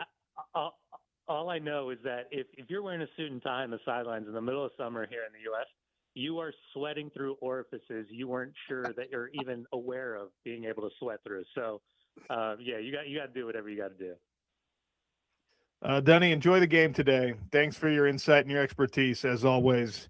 And we'll chat again soon. I appreciate you, brother. Thank you. Brian Dunseth, best in the business, analyzing soccer. He's on Wednesday game, like he said, for the World Cup. And that conversation brought to you by Beer Bar, your home of World Cup soccer. That's where the watch parties are happening today. You've got about half an hour to get there and take advantage of the food and drink specials. Grab you a garlic burger and a cold beverage and watch a U.S. men's national team roster with no Pulisic try to take on this Australia team and secure their place in the elimination rounds. What was that, James? Lagoon. We are giving away a family 4-pack. Dads do deserve a day at Lagoon. Father's Day is coming. It's on Sunday. Your dad wants some Lagoon passes. Maybe you can win him some today. 877-353-0700 will be the number. We'll ask a trivia question in about an hour and 15 minutes. But, of course, if you don't win them, just get to Lagoon, buy yourself a family 4-pack, buy yourself a family 6 or 8-pack. Get your dad on the roller coasters, the old classic Colossus. They got the brand new one, the Nutcracker. That thing is terrifying, by the way. Either way, ESPN 700's got you covered. If you're listening this week on Topical Trivia, listen to the Sean O'Connell Show this week and every week. Father's Day fun from Lagoon and Utah's #1 sports talk, ESPN 700, 92.1 FM.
Welcome back to the Sean O'Connell Show. Time for the Daily Dump here on ESPN 700 and 92.1 FM. Reminder to all of you out there that Valley Plumbing, Heating, and Cooling is now not just for plumbing. They can also take care of your air conditioners, your furnaces, your drain cleaning, your vent cleaning, anything almost in your home. We have to get a leaderboard update in. We'll get to that here in just a second. But good news for Utah football on the recruiting trail. A high-profile name has offered his commitment to the University of Utah. Diesel Dart, the younger brother of Giants QB Jackson Dart. He is obviously a legacy. His dad, Brandon Dart, was part of the Utah defensive backfield back in the 90s. And Diesel Dart, Corner Canyon High School captain, has committed to the University of Utah. Now, we don't always give you updates on every single recruiting trail commitment, but this is, it's a legacy athlete. It is the son of a former Ute who has stayed pretty close to the scene, so to speak, and obviously the younger brother of an NFL player, high-profile NFL quarterback. He plays linebacker / safety, and he's a 3-star recruit. He's a productive player. He's a good player down there at Corner Canyon. That Casey Cetera, former Ute in his own right, is now the head coach down there after Eric Kerr went up to Weber State University. So a nice little get, a local kid that has a Utah family and obvious ties to the university, and it comes from one of the state's most prominent recruiting pipelines from Corner Canyon High School. The other thing about this, right?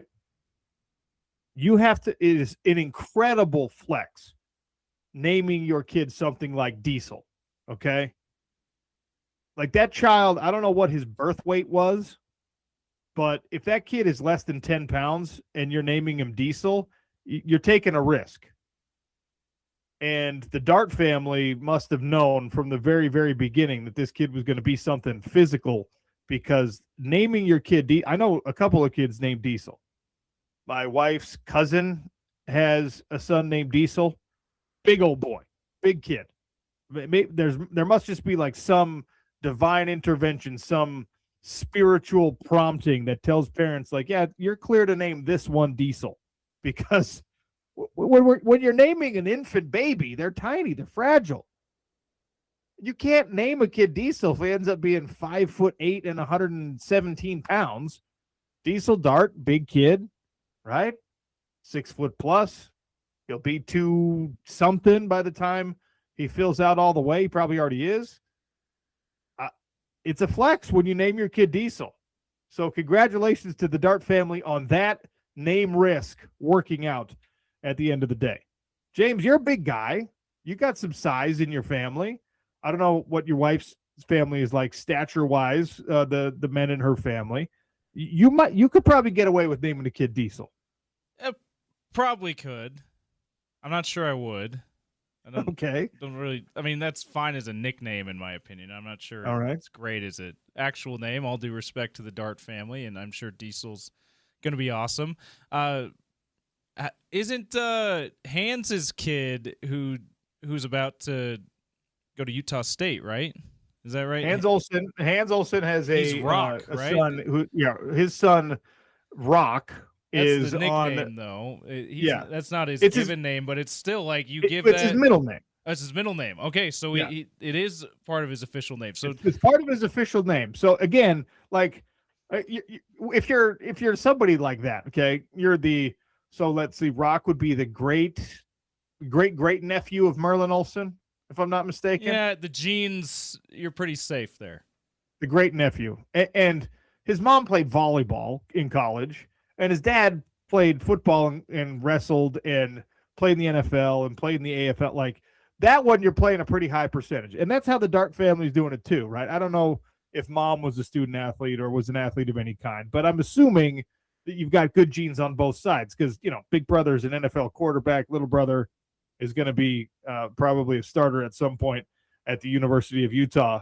But yeah, if you're from the Olsen clan, And like, I don't know how big Rock was when he was born, but I've known Rock for a good chunk of his life, and he has always been gigantic. It's a big like, kid, huh?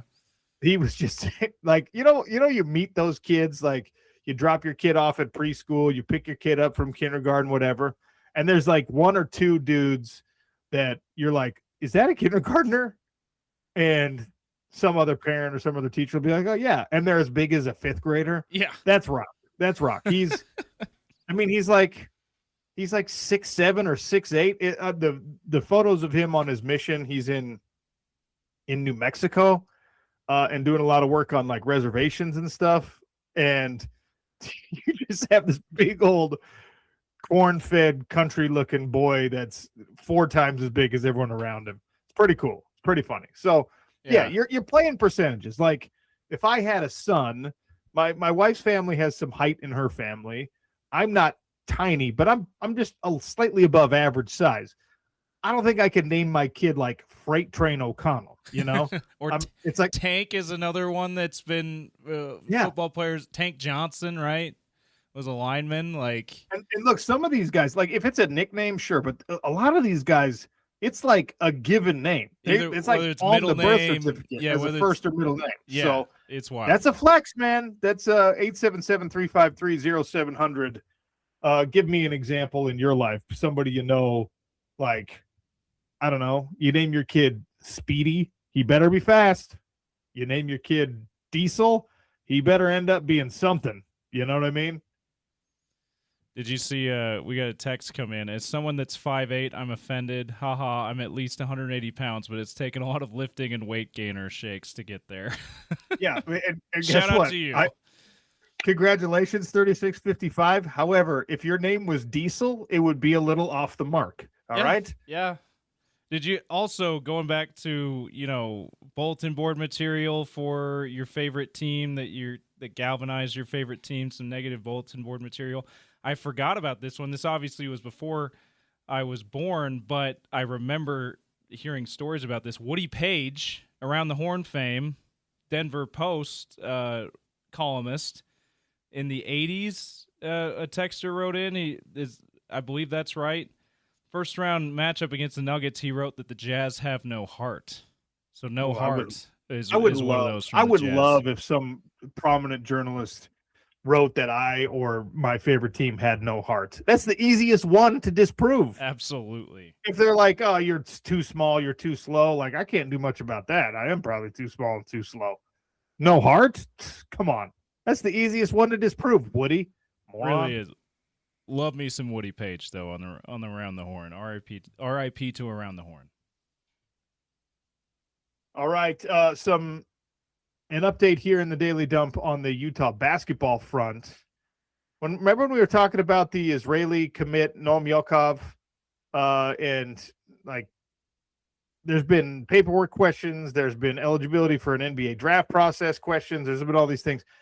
He was on campus on Wednesday, and we still don't know his final decision in the pre-draft process for the NBA.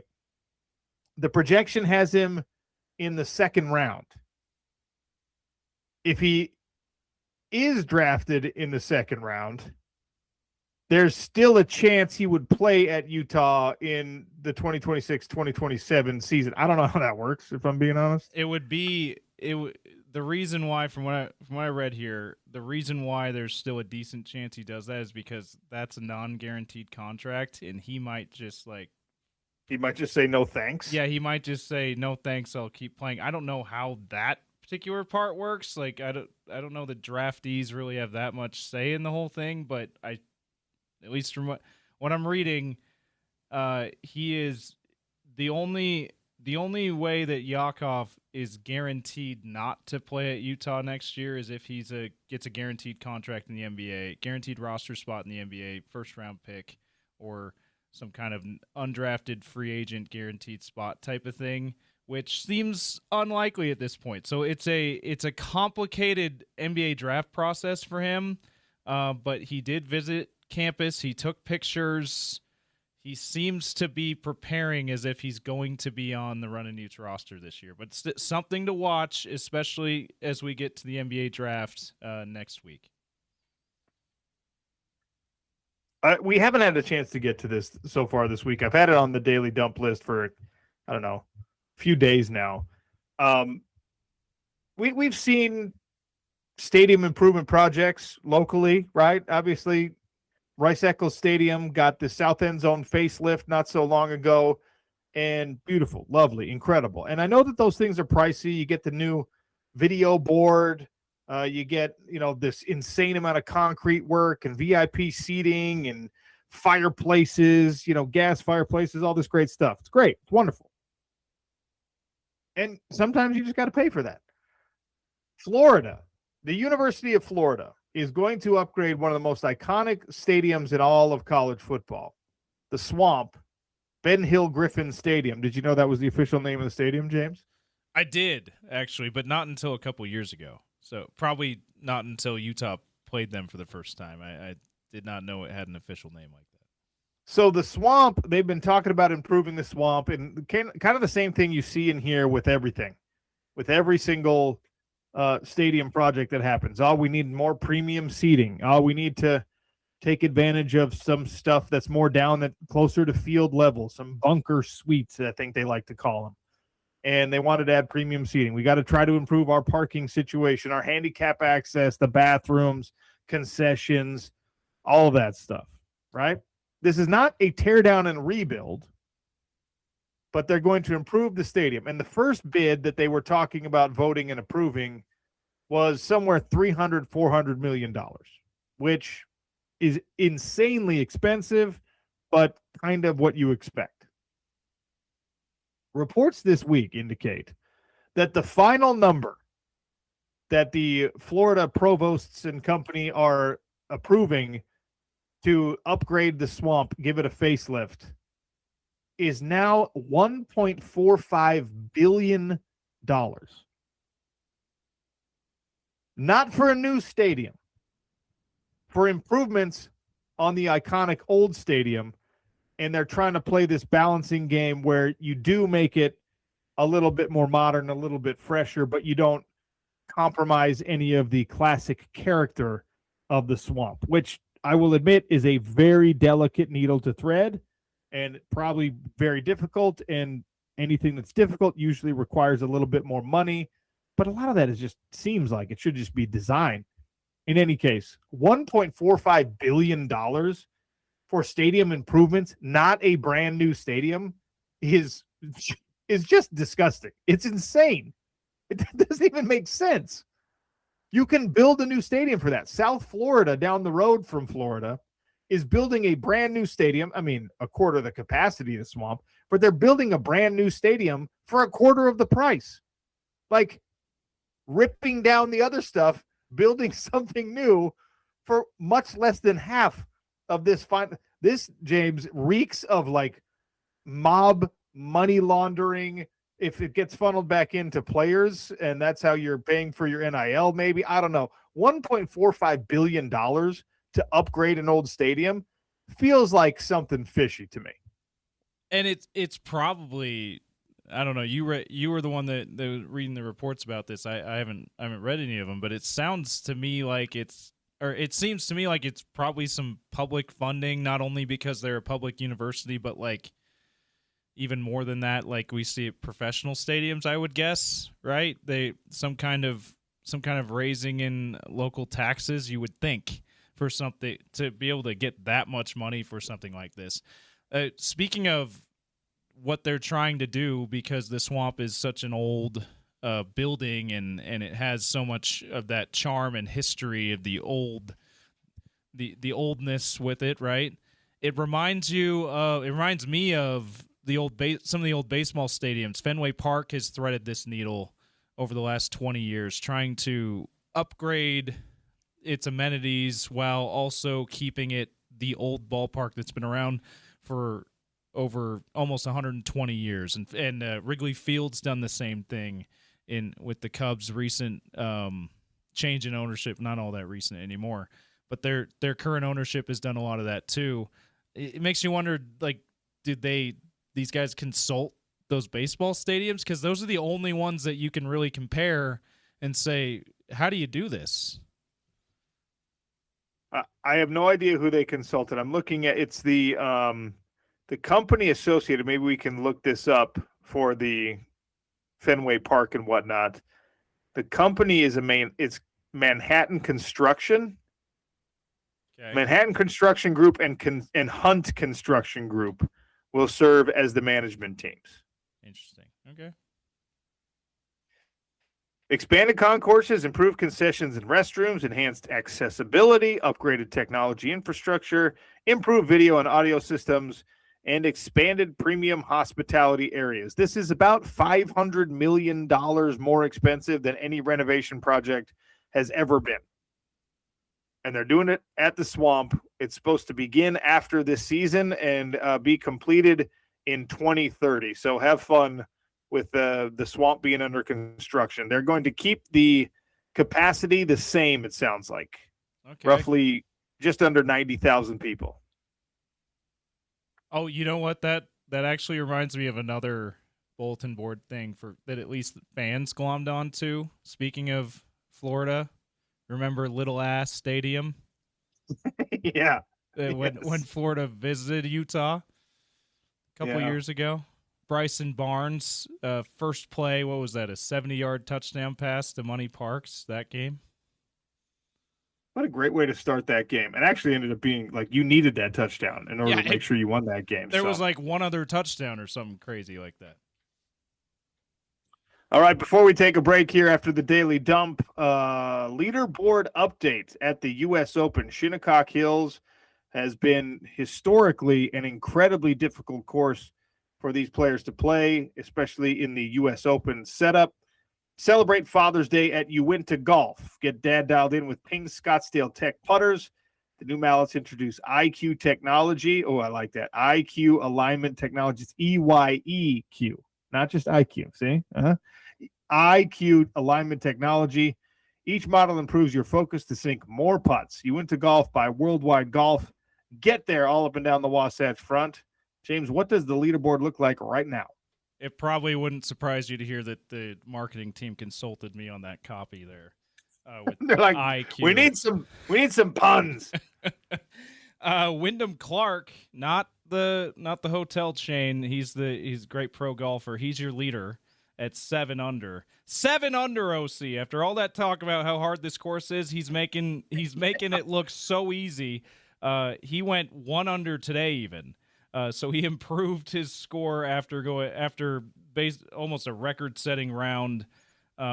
Probably a record-setting round at Shinnecock, almost a record-setting round in U.S. Open play. So he's at 7 under. Xander Schauffele is tied for second with Matt Fitzpatrick at 3 under. Big name there, Xander Schauffele, major winner there. He had a huge day, by the way, 4 under for the day to get into second place there. Tied for fourth at 2 under are guys like Colin Morikawa, Max Gracerman, and a few others there. And then at 1 under, tied for 7th, Justin Thomas, the Ryder Cup captain, Keegan Bradley, Rory McIlroy. They're all at 1 under. 6 shots off the lead at 1 under at Shinnecock. You would not have predicted that before this tournament started. And by the way, OC, remember 3 players in the history of the U.S. Open at Shinnecock have finished the tournament under par. As of right now, there are 13 players under par into the second day. A bunch of those, or about half of those guys, are finished for the day, so they will enter the weekend under par, and a bunch still have a lot more holes to go in their day 2. One local guy of note, Tony Finau, not in the field here, did not qualify, but one local guy, Zach Blair, Utah, tied for 21st at 1 over. He finished his day there, so he's going to I believe that's going to be good enough to make the cut and play the weekend. He'll start at 1 over par if that is the case, tied for 21st at this moment. That's your PGA Tour leaderboard update brought to you by Uinta Golf. We've got Paul Pugmire coming on at the top of hour number 3. We've got the airing of grievances as 1:30, so fire up your grievances. Getting ready And we've got plenty left to talk about. Also, want to remind everyone to put this number in your phone 801 850 9100. 801 850 9100. That is the phone number for Advanced Window Products. I understand there's some reluctance because when you're talking about replacing the windows in your home, it feels like it's going to be prohibitively expensive. It feels like that's going to be a long-term construction project on the home. The actual process of tearing the old windows out and getting the new windows in, it's going to take you no more than a weekend. It's probably going to be less than a one-day project. If it's a big house, if it's complicated, a lot of windows high up on ladders, some crazy shapes, whatever, then it might take one day to take the old windows out and new windows in the next day. But the process of the manufacturing, the measurement, the sales process, it can take a little bit of time. So 6 to 8 weeks from when you actually call them to when the new windows are in, that puts you into, the heat, the dog days, the late summer, where you need your home to be more energy efficient with these top quality vinyl replacement windows. They also have financing options so you can offset the cost of your new windows potentially with some savings there. 801 850 9100, lifetime warranty on the windows. Aesthetic improvement on your house, resale improvement on your house, better peace of mind that you're not losing energy, you're not losing cool air in the summer, you're not losing warm air in the winter, you're not wasting all that money trying to heat or cool your house. Give Advanced Window Products a call, 801-850-9100, or go to advancedwindows.com. Tell them OC sent you for $2,500 off 10 windows or more. It's Nate Orchard, it's Jake Weber, it's people we know, we trust. They are serving warranties on windows that were manufactured and installed long before they even took over the company. That's the level of integrity that these guys are conducting their business with, and it's going to stay that way long after you buy these windows. Lifetime warranty means lifetime warranty when it comes from Advanced Windows and advancedwindows.com. The Sean O'Connell Show on a Friday, ESPN 700 and 92.1 FM.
All right, finishing out hour number 2 here on the Sean O'Connell Show. We're going to get to Paul Pugmire at the top of hour number 3 to talk a little U.S. Open, as some surprisingly low scores at Shinnecock Hills if we're comparing it to all of the historical U.S. Open performances.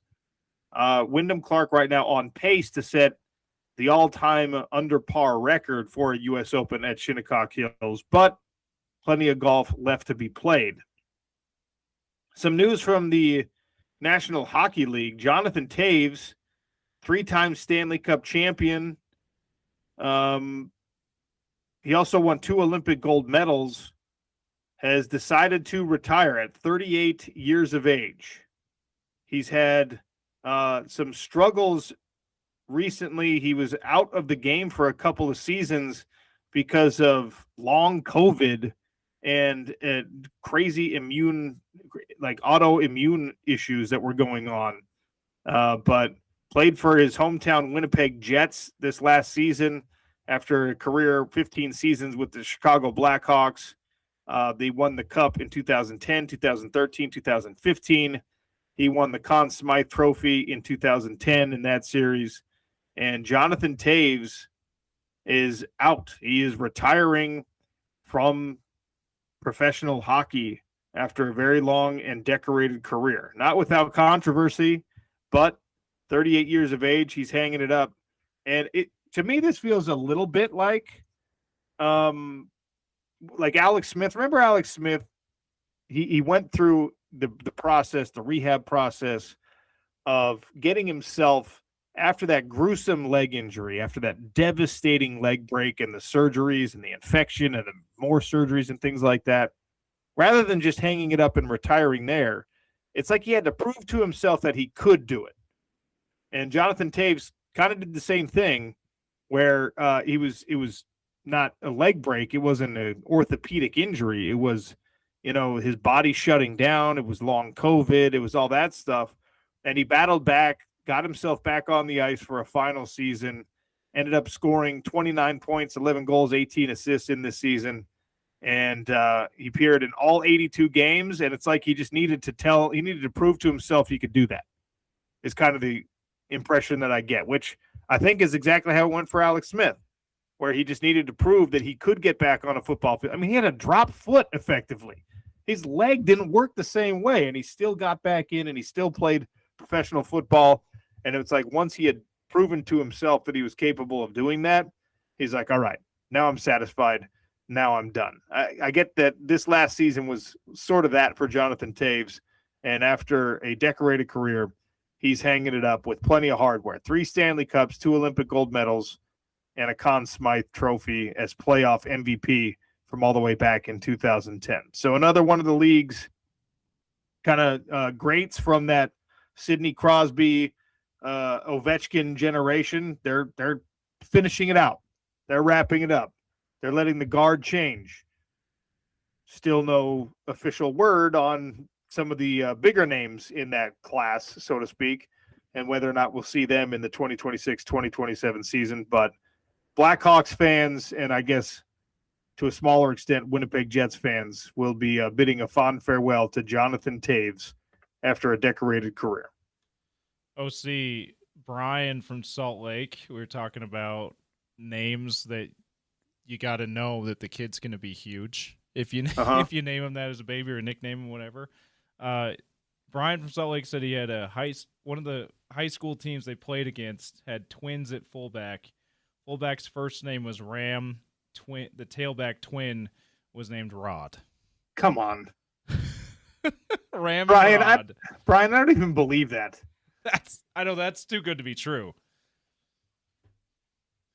Okay, not the same thing, but I went to high school with a girl whose last name was Lear. Her first name is Crystal, and her middle name is Shanda, so her full name is Crystal Chandelier. What? That's from 0626. Are you people telling me the truth? Ramrod and Crystal Chandelier, you went to school with these people? 877-353-0700. In honor of Diesel Dart committing to the University of Utah, the greatest names of people that you know, that you played against, that you saw, whatever. I don't think I had any that I encountered that were that deliberate necessarily. There were some people who had really cool names. Like I couldn't stand playing against this guy, but shout out if you're listening. Anyone from the class of 2002 in the Alta High School world, they were our rival at Jordan, and their running back's name was David Anger. Like, that's a really good name for a football player. Your last name is Anger. Yeah. Is it Pat Angerer, the NFL player? Not Angerer. But Anger. this guy was Anger that you're talking about. It reminds me of the NFL guy from not that long ago. Angerer, also a great name. He was a University of Iowa guy, right? I think that's right. He might have played. I probably know him and maybe I'm forgetting, but I thought he played with the Colts for a minute. Yeah. Yeah, I think you're right. Team USA just kicked off in the 4th minute. Obviously, well, not obviously, but you wouldn't expect a score yet in that time. It is 0-0. Looks like Australia, the Socceroos, are attacking though. My gosh, I got to turn this game on. Yeah, that game's on Fox if you want to watch it, of course. Well, we will keep an eye on that while we talk with Paul Pugmire about the U.S. Open. We've got a U.S. Open update next on the Sean O'Connell Show, ESPN 700 and 93.1 FM.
Welcome to hour number 3 on the Sean O'Connell Show, and welcome in Paul Pugmire, host of Utah Golf Radio, right here on ESPN 700 and 92.1 FM. This conversation brought to you by You Went to Golf. Father's Day shopping starts at You Went to Golf. Get Dad ready for the course with tailor-made TP5 golf balls, 2 dozen TP5 or TP5X balls for $100. You Went to Golf by Worldwide Golf. Get there. Paul Pugmire, welcome to the show. How are you, sir? Doing great. It's the U.S. Open week. How are we not doing great? U.S. Open at Shinnecock Hills, and we were going crazy over all the fun factoids yesterday about how difficult the U.S. Open has played at Shinnecock Hills. Only 3 guys in the history of the tournament at that course under par.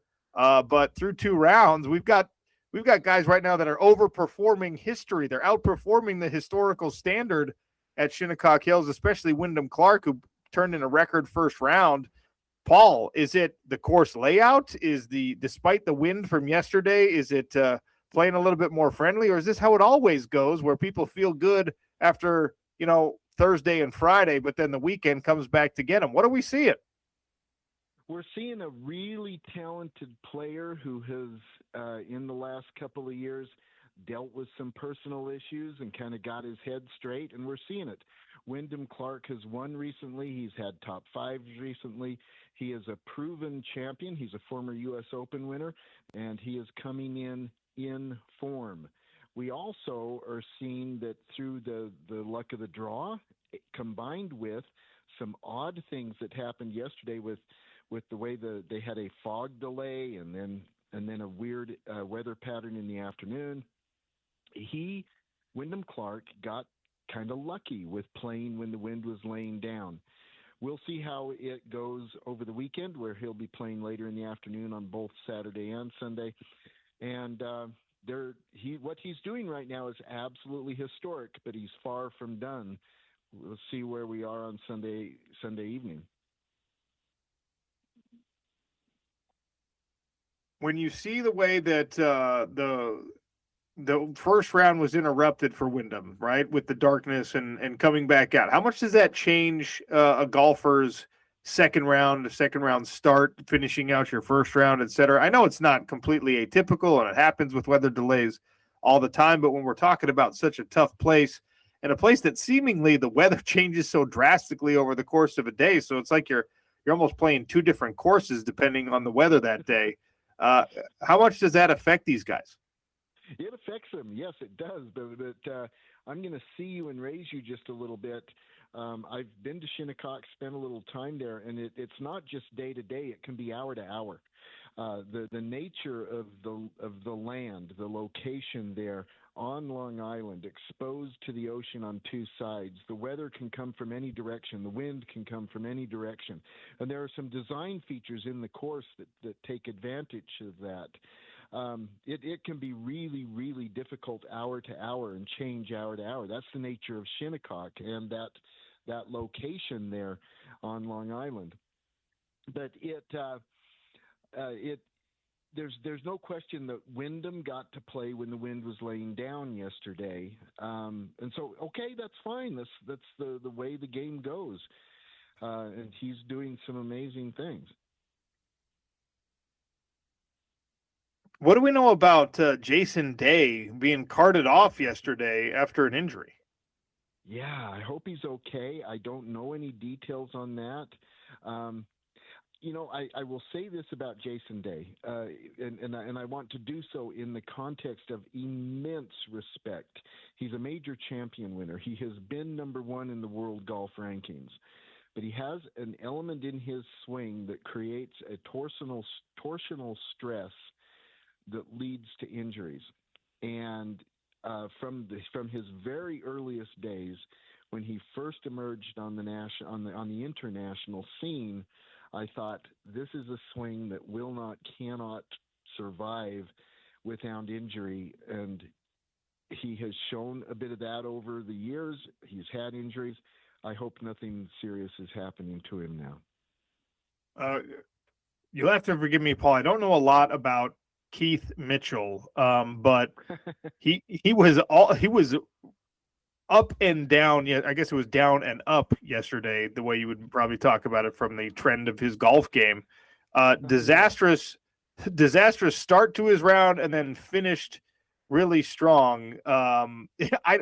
Okay, so how, like, walk me through this. Walk me through a day like this for a professional golfer at the US Open. Bogeys, double bogeys, and then somehow you're hitting birdies and eagles in your second nine. Yeah, there are some mysteries out there that are hard to know, and if Keith or anybody could answer the question of exactly how do you do it, believe me, he'd be bottling it and selling it. But Cashmere Keith, one of my favorite guys on tour, a lot of game and really cool guy. He struggled in his opening round, which was on his opening nine, on the backside, and then turned around and just went lights out. Every once in a while, these guys, the talent level is so deep. Sometimes they just kind of zone out and the talent takes over. Very clearly, that's what happened with Keith. And he shot 29 after 41 on his opening nine. And you look at the card, he's even par ho hum. No, it was anything but ho hum. It was amazing.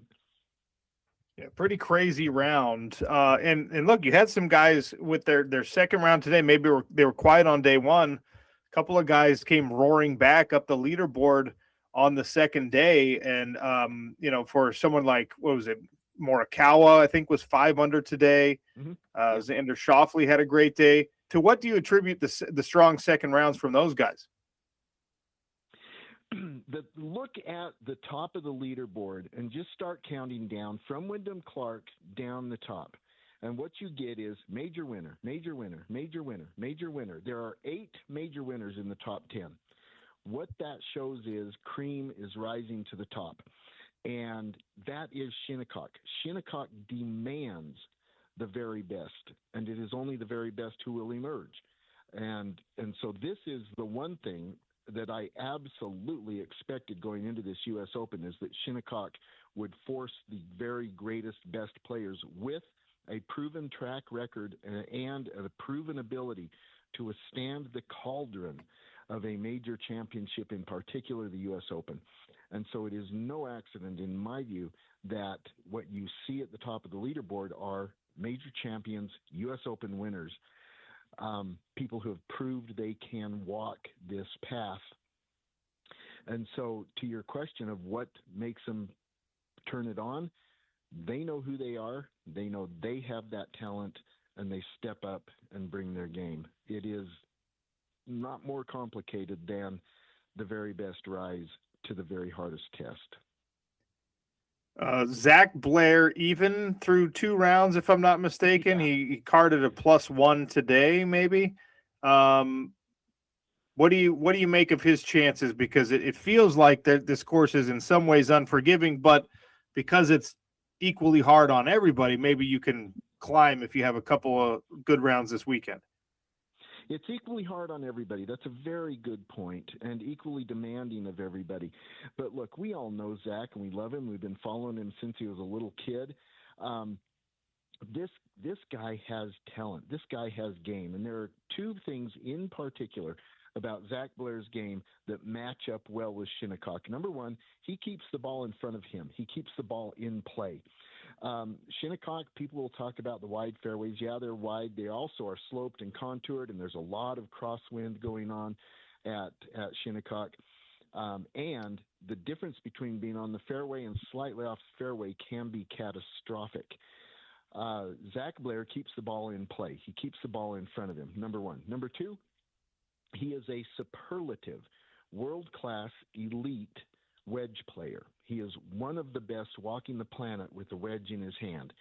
And so when he gets into a position where he's got a wedge, whether it's to save par or attack for a birdie, Zach Blair is in the game. And so it really doesn't surprise me that he is in the top 20-ish. It's jumping around right now, but let's call it top 20.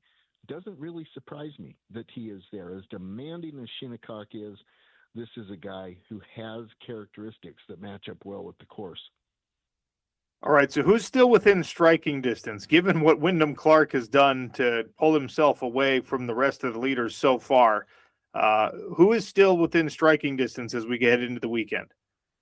Everybody in the top 10. Okay. And especially not only just mathematically, you've got to grab them, but also because like we just discussed, look at who they are. These are people who have proven they can meet the moment. But having said that, there's an open question. Clark sits with a 4-shot lead right now, going into the afternoon round on Friday, and the winds will pick up in the afternoon. Is he having a Tiger moment? You know, Tiger wins the 97 Masters by 12. He wins the 2000 U.S. Open by 15. Are we watching a moment where somebody runs away with and obliterates a field in a major championship? Maybe. Yet to be seen. I think it's more likely that things bunch up at the top of the leaderboard, and that Wyndham comes back a little bit. But having said that, I could be very wrong. He might run away with it. He is a former U.S. Open champion. He's already won one. He won at the Los Angeles Country Club a couple of years ago. But everybody in the top 10 right now, you figure they're going to be in the mix on Sunday. Given what the scores look like right now, we could double, we could even triple, we could quadruple the number of players in history at a U.S. Open at Shinnecock that have finished under par. Yeah. Okay, if I'm giving you the option A, B, or C. We will double that number, we will triple that number, we will quadruple that number, or I guess less than double. Like you would have, it would take a lot of these guys struggling through the weekend. What is the most likely outcome for you? I'm going to say double. Okay. Yeah. At least three of these guys will finish under par. Yeah, I can see that. An awfully lot more than that. The wind will have to lay down. I don't think that's going to happen. Shinnecock is still Shinnecock. It's so hard. Do you have a favorite hole or a favorite couple of holes? I'll be honest with you, Paul. I'm definitely not going to sit down and watch the whole thing. I'm not going to sit down and watch a whole round tomorrow or on Sunday. But if I'm cherry picking the holes that I want to watch to really give me something emblematic of the Shinnecock experience in the U.S. Open, which holes should I be watching? Let me make 3 quick comments about that. First of all, number 7 is one of the great par 3s in the world. It has what's called a redan green complex design, but it is one of the more severe redans in the world. It is so difficult to get to the right spot on the green and get the ball to stay in the right spot on the green. So watch what happens at number 7. Second observation, number 18 is one of the great finishing holes in the world. Regardless of where we get on Sunday, if there is any kind of open, unanswered question remaining on Sunday evening, 18 will have a say in it. It is just such a great and demanding finishing hole. And then I want to note a fascinating and I think very impactful design characteristic, given the nature of the land they're on there and the way the winds shift. There are 3 different sections of the course where the holes are in triangular shape. 3 holes in a triangle, 3 holes in a triangle, and then one that's 4 holes in a triangle. And the purpose was to intentionally make the players hit all sides of the wind, regardless of whatever direction the wind might be coming from that day or that hour. And so that characteristic of the course is one of the things that makes it so great, and it's something to keep an eye on as well. A lot less pleasant a thing to ask about here, but I want to make sure that before you get out of here, I get at least a thought on, Phil Mickelson appears to be falling from grace, and now there's, a lot of he's disputing the narrative here, and his lawyer's disputing the narrative here. How is golf, professional golf, the golf community handling what's going on with Phil Mickelson? It's sad. Phil is a great champion. He has been a great ambassador of the game. He's one of the great thinkers of the game. I think Phil Mickelson is a great person in the game. Having said that, he also has demonstrated an ability to exercise poor judgment, and I would just observe that as soon as the lawyers are involved, when we are quoting lawyers, you've already lost. It's a question, you're negotiating the terms of your loss.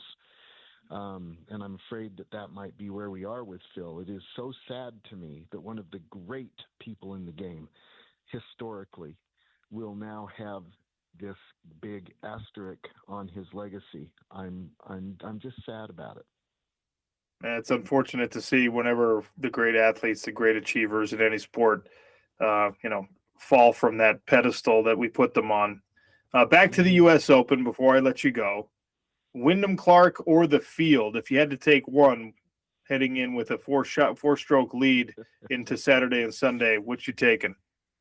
I'm taking the field, and no disrespect to Wyndham Clark. Holy cow, he's a great player, and he's won a U.S. Open. The U.S. Open he won at the LACC was in a fundamentally different kind of golf course than Shinnecock. But the reality is he's got a 4-shot lead right now. However, in taking the field, even in the top 10, look at all those major winners you're going to give me. I'm going to take that group.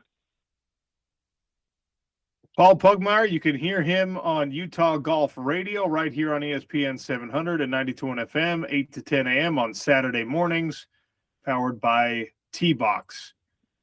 Always appreciate your time and your insight, Paul. Enjoy the rest of this U.S. Open. Thank you. So appreciate it. Paul Pugmire, great stuff, as is always the case. That conversation brought to you by Uinta Golf.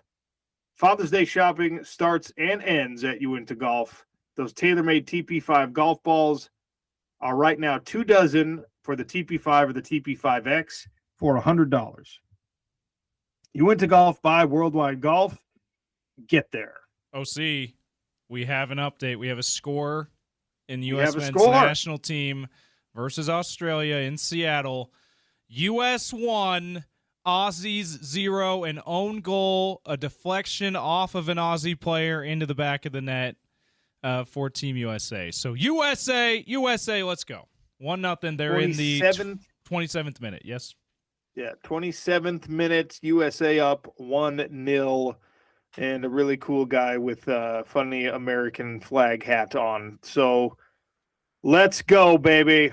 Airing of grievances is next. 877-353-0700, or you can tweet them at me at RealOC Sports. Get your grievances and unburden yourself before you head into a weekend full of World Cup soccer, beautiful hot weather in the state of Utah, and hopefully a little bit of family time. Air your grievances here on the Sean O'Connell Show on ESPN 700 and 92.1 FM.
You heard the number, 877-353-0700. Time to air your grievances on a Friday. Just unburden yourself. Get it off your chest. Head into the weekend feeling free. I've got some specific ones for you. Love to hear from any of you. This is from Tyson on the old text line, 0196. My airing of a grievance. I get tired of getting the World Cup crammed down my throat every 4 years. I love boxing. Many don't. I don't persecute people who don't. I don't do golf, soccer, or tennis. If you do, awesome. I'm getting tired of hearing how I don't understand. It's simple. I don't enjoy watching it. I don't care who's playing. All right. Tyson, not probably liking this show as much these days because we're talking plenty of World Cup. It is a massive event. It's like I said, for me, it's equivalent to the Olympics. I know that around the world, it's a bigger deal than the Olympics for most people. But Tyson, your grievance is considered. Yeah, I'll just ask this of Tyson. Do you, and maybe it truly is more aggressive among the circles that he walks in, but as far as how we're doing it on the Sean O'Connell show, I don't believe we're being too aggressive. I don't believe that they're doing that on the drive either. I'm certainly not telling people that they don't like it because they don't understand. Because my understanding of soccer is rudimentary at best. I mean, I appreciate this event for what it is. I appreciate the sort of ubiquity of how many people around the world care about it, love it, etc. I'm loving the World Cup content right now. I'm also totally with you if you don't, and I think I understand the point he's making. Like, he loves boxing. A lot of people just have no idea what they're watching. They don't understand why other people like boxing. The same is true of mixed martial arts. So I get it. Soccer is not everyone's cup of tea. It's not necessarily my cup of tea. But this time of year, every 4 years, I'm happy to make it a cup of tea. Yeah, and I only bring up how we're trying to do it as soccer novices. Trying to make sure that we're talking about this tournament because there's plenty that are into it. Because I feel like when there's other topics that people say, stop shoving that down my throat, whether, you can think of certain political or social causes, whatever. I'm not going to say anything specific, but you can think of those kind of things come to mind for me.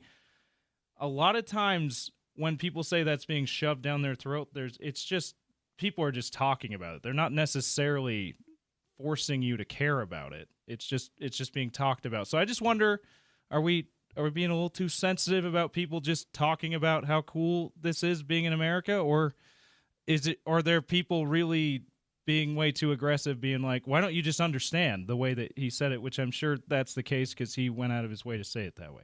I'll just say that. 877-353-0700. I will say this. I'm going to air a grievance about the World Cup. This is a grievance that I have permanently with the game of soccer. Okay. Just stop the flopping, man. It really is embarrassing. It is a terrible, terrible look. And honestly, the effort these guys go to fall in a theatrical way is far more dangerous than just falling down. Like when someone comes in with a slide tackle and clips you on the shin or whatever, yeah, I'm sure that hurts. But the flailing and the fact that they twist their bodies as they're going down and they throw their heads back with this big like they've been hit by a sniper, knock it off. It really does need to stop. And I was blindly hopeful that a North American hosted World Cup might call it either more onto the carpet and make people feel more self-conscious about it or whatever. But in international soccer, it is the number one deterrent for learning to love this game the way that other people do. It's like bad. MLS soccer, it's not as bad. This international soccer stuff, it is disgusting how bad it is. And we're in the 36th minute of USA versus Australia. I've seen a couple of American players do it. Knock it off. Yeah, it's really bad, OC, and it's why when a lot of people complain about the prevalence of that kind of flopping in recent years, over the last 20 years or so in the NBA, it's why I don't really argue very much with those people that say, I just can't stand that flopping, because there's so much, like, instead of just playing the game, there's so much like, well, I got to sell this so that I make the refs see what's going on. I'm like, well, if you just play in the NBA, maybe more shots go in. Maybe you miss less layups because you're not trying to sell a foul, for example. If you just play when you're soccer, maybe there'll be less injuries. To your point about the exaggeration you're doing, maybe being a little more harmful than the actual damage that you're taking from the foul you're trying to sell here. Like, it is way too much. I think that I hope Oklahoma City is forcing Shai Gilgeous-Alexander to watch every single match, so he has to see what it looks like. He's like, oh man, why are they doing that? And then people are like, dude, you do the same thing on a basketball floor. So it's hard to recognize errors in your own behavior. It's always easy to point it out for somebody else in somebody else's behavior. So my hope is that he's being forced to watch all of this floppage in the World Cup. 877-353-0700, air your grievances. James, I asked you to pull a soundbite to air this grievance. I've been sitting on this all week. Do we have it? We do. I have it ready. Okay. The New York Knicks won their first NBA championship in 53 years. The parade was yesterday.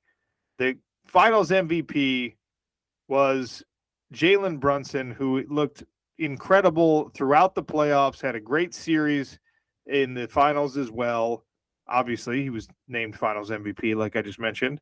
And, of course, part of the storyline, part of the human interest piece here is that, he's got some New York roots. He's got a connection that a lot of other players and a lot of other people can't even begin to understand, because his own dad was a New York Knick. And then, you saw the pictures, you saw the videos of his dad, you saw the proud papa.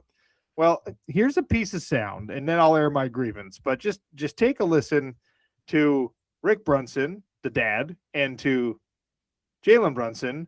And James, go ahead and hit it. I say Shaq was the greatest free agent signee. He was. Yeah, but he was the number one pick in the draft. But still, and you expected him to be. Still, he left. He was the greatest. No, but I'm going to stop the argument too. Yeah. And I love my son. Patrick Ewing, the best Knick that I've ever witnessed. So. Oh, I didn't say that. No, I just want people to I'm going to say it's going to be debatable. Could be debatable. No, it's going to be debatable now because the other thing, what he has done is he has ignited a culture that was not lit. It was the fuse was there. It was I called it the lamp that was plugged in with no power, and it was no power in New York, and he brought the power to New York.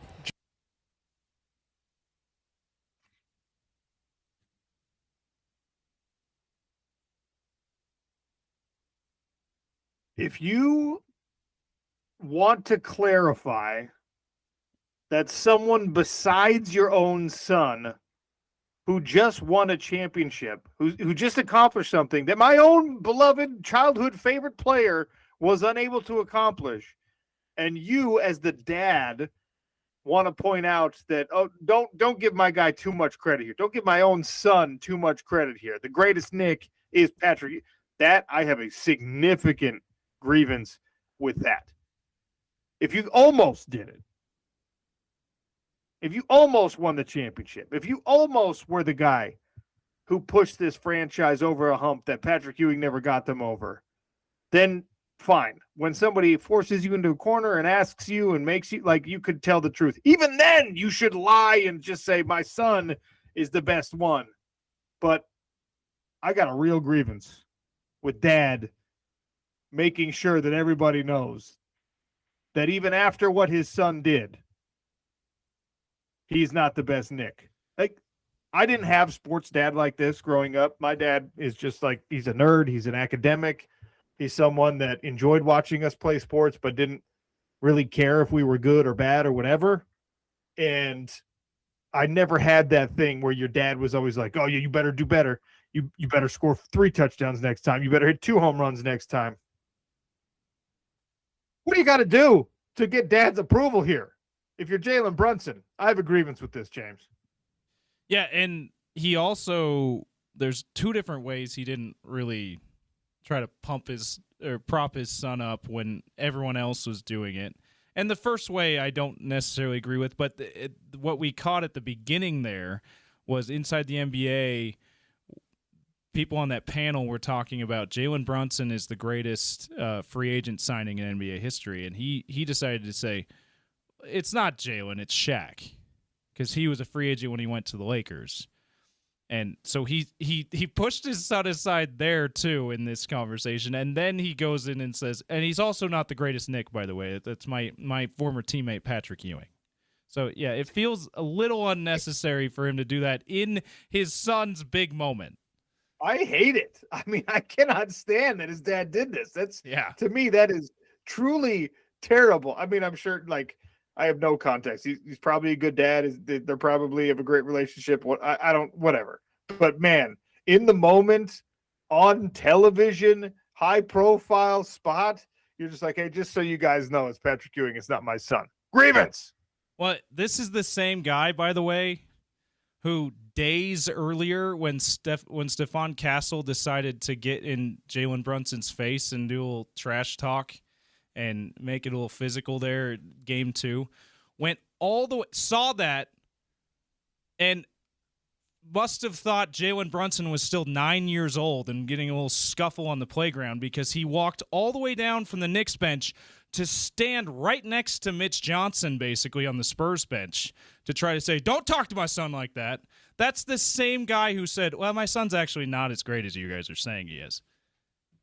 It's very inconsistent. I don't get it. I don't like it. All right. If you're a dad, don't be like completely unrealistic in gassing your kids up. But when your kid is an NBA Finals MVP and champion and the impetus for the first parade for the New York Knicks in 53 years, let him have his flowers. Yeah, maybe just if you're not gonna give them to him himself, just let him have them from everybody else and keep your mouth shut. Yeah, maybe just let everybody say unreasonable things about him if that's how you feel. If that's what you feel about what they're saying. Just let him have the praise that he's getting heaped upon. It looks like Jalen Brunson isn't feeling any bad about that at all, and nor should he. He probably knows this is my dad, it's whatever. I'm sure it's fine.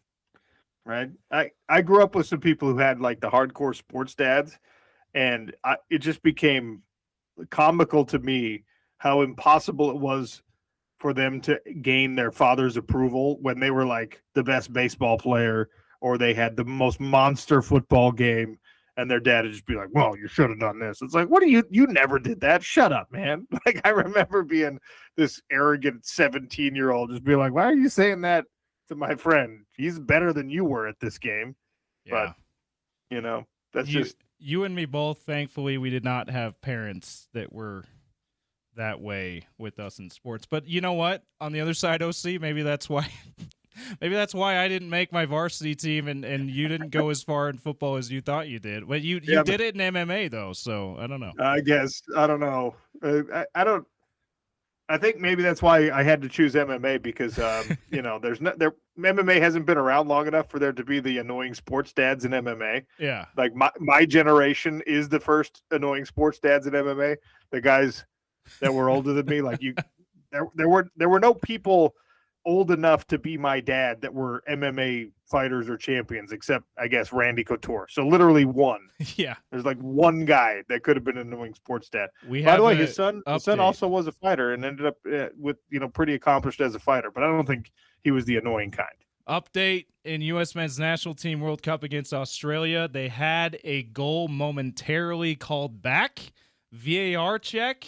The instant replay, right? That's what for the soccer novices like you and me, that's what they call instant replay is VAR. They reversed it. It was called back on offside. They reversed the call, and it's a goal. 2-0 Team USA. End of the first half here, 40 46th minute. Not in stoppage time yet, but about to enter stoppage time, I'm sure. 2-0. Sorry, all you koala folks down there in Australia, but it looks like layup might have been the correct term for this game. Gotcha. At least through one half. Minor grievance from me against Mauricio Pochettino for wearing like a cool guy outfit, matching set instead of a shirt and tie, or a sport coat and tie, or a sport coat with, I guess like a formal T-shirt underneath it. I'm a big fan. I wish that in the NFL they still wore suits on the sideline. I wish that there was a college football coach who would wear NBA too. OC, suit. They don't even wear suits in the NBA anymore, which is tragic. That's such a cool look for a coach. Yeah. And you see a lot of these World Cup coaches. I mean, even if you go casual with the tie and the shirt sleeves rolled up, I'm even cool with that. 7 minutes of stoppage time, by the way. They're through 2 of those so far, so still quite a bit of time left in the first half, as it were. A lot of stoppage time, man. Yeah, we're getting US some long ones national now. Do you have any grievances before we get out of here? Yeah, so spent some time with some friends, and some of their family was around, kids, and every couple of their siblings had lots of kids, and so a lot of little kids running around. Spent some time with those people recently, and one of my friends was really upset was really bothered by one of their siblings who has quite a few children, and they have their own set of children. They're like, because their siblings, this sibling would leave, he and his spouse would leave the area and not even ask permission to be like, hey, make sure you watch our kids a little bit here. They would just leave. And so they're stuck watching the kids. They're like, this happens all the time. And I was mad on their behalf, right? I'm like, man, this really is ridiculous that they do this to you. So my grievance is against parents, particularly those close enough to where they just feel like they don't have to ask to take on 5 more kids after you already have 3 or 4. If you like, I already got a lot here. Like parents who don't ask permission and just leave their large amount of young children to just be babysat by other people. Like, at least ask, hey, we gotta go somewhere. You're good to watch, right? And of course, if it's a family situation, they're probably going to say yes, of course. But the courtesy of asking, if you just like offer the courteous, hey, I'm gonna go grab some milk, will you watch my kids for a second? When there's already other kids there, 100% of the time, the other adult is gonna say yes. But when it's just not, we have some friends that we will like sometimes go to a cabin, right? And their thing is their kids wake up before anyone else's kids. Their kids wake up the whole house. They don't wake up with the kids. See, that's terrible too. So they don't take the responsibility of watching their kids. Yeah. It's the equivalent. It's like they know someone else is going to watch them. So they're like, oh, cool, I get to sleep in today because my kids are running around the house waking everybody up, but you're going to watch them. So I get it. It's grievance worthy. People, don't do it. 877-353-0700 if you want to air your grievances. It's just discourteous, OC. So let's just it's quite discourteous. Like, even though you know the answer is yes, especially with family, just give the courtesy of at least what it does is it acknowledges the other person feels acknowledged that, hey, this is actually not a small thing that I'm going to have to do here. And you acknowledge that that's the case and be like, hey, I'm sorry, got to do something. You'll watch the kids, right? Like that. It's just a simple courtesy that would make everyone feel better that has had to be in that situation.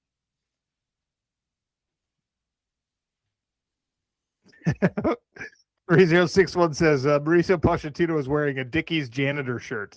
That's my grievance. He's wearing, like, you could literally go get like the like the uniform, the canvas shirts, the cotton duck shirts. That's what he's wearing. 877-353-0700. Air your own grievances. They don't have to be fashion related to the head coach of the U.S. men's national team. We'll close out the show with giving away some Lagoon tickets next. It's a family 4-pass for Father's Day to Lagoon, courtesy of ESPN 700 and 92.1 FM.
Eight seven seven 353 4-pack of tickets to Lagoon. If you could tell me who the current U.S. Open at Shinnecock Hills leader is and how far he is under par. 2-part answer for 4 tickets to Lagoon. Who's ahead at Shinnecock Hills and what is his score currently?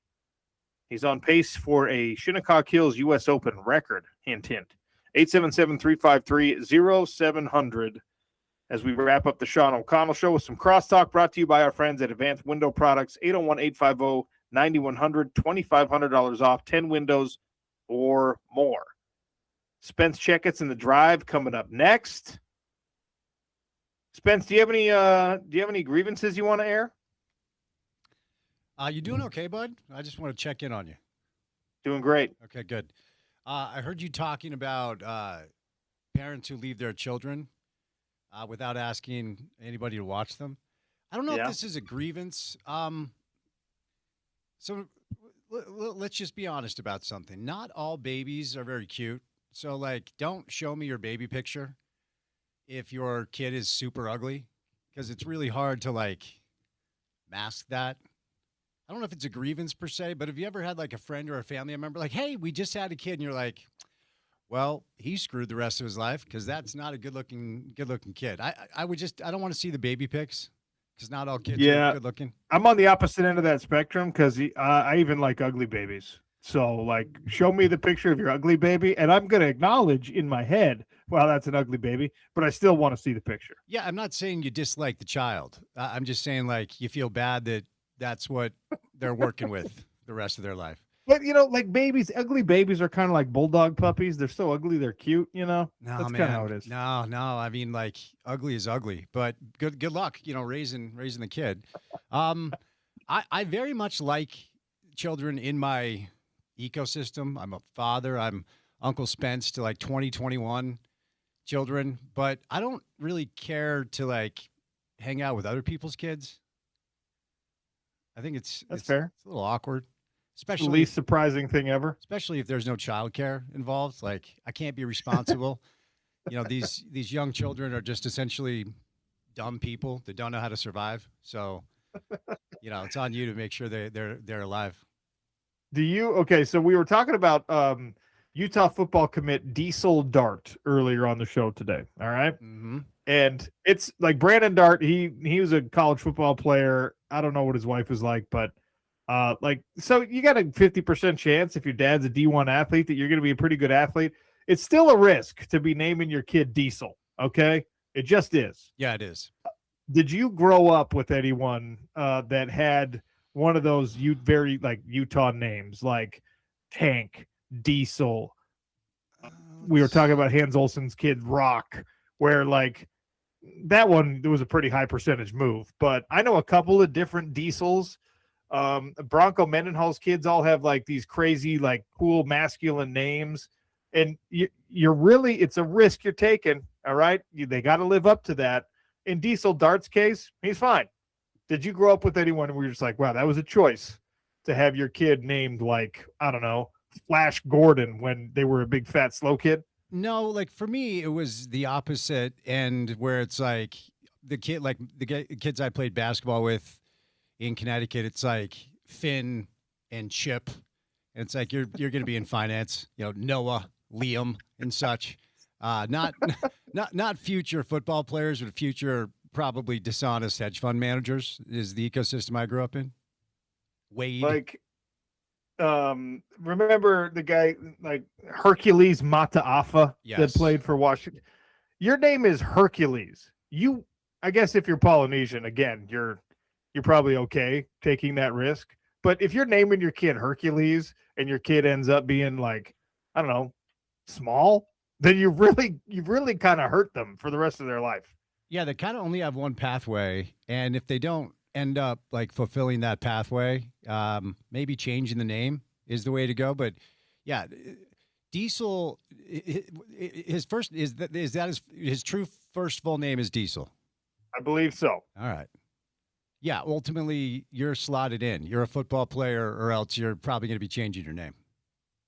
Yeah, my wife has a cousin whose kid's name is Diesel, and dad is not that big. Mom is not that big.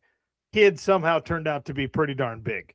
So maybe it's manifest destiny thing. Maybe it's one of those like hidden influences, and you've created that monster child by naming them something that their biology then knows it has to live up to. Or you could have been named after an LDS prophet and just let your entire family down. It's also an option. Several Spencers around my age in Utah, several Spencers in their late 40s. And then that name kind of just went away because we were all named after W. Kimball. And then there's not a lot of like younger Spencers. It's a name that's not very popular. Like your name is evergreen. There will always be Sean's. It's a good name. It's It's just like the Irish version of John. It's very square. So, you know what's funny is I never actually I didn't realize the link between your first name and Spencer Toon's first name and like guys that are in that age demographic. Spencer Linton, BYU TV, yeah. I never connected those two things because I was not of the predominant faith. Yeah, there was like a 3-year period where there were a ton of Spencers and then none at all. You know, now there's a lot of Dallins. You'll notice some Dallins, you know, because there's the Dallin. Yeah, yeah. So in the culture, you have the tendency of naming the son after one of the leaders and then just hoping the son doesn't screw it up. And then what he does, you let everybody down. It's not fun. Now, I want to know how many bears there are going to be named in the state of Utah, specifically in Provo, because it worked for the Bachmeyers. They got a tiger, they got a bear, they got, it worked for them. But if you're a fan, you better make sure you're a fan of a certain ilk, or else like your kid might not be able to live up to the name Bear. There were quite a few. I can remember more than a few like Stocktons, either as a first or a middle name. Yeah, they have a family that went a little heavy with the jazz stuff. What would the Ute equivalent be? Are there going to be any Wits? Or are we done with the Wits?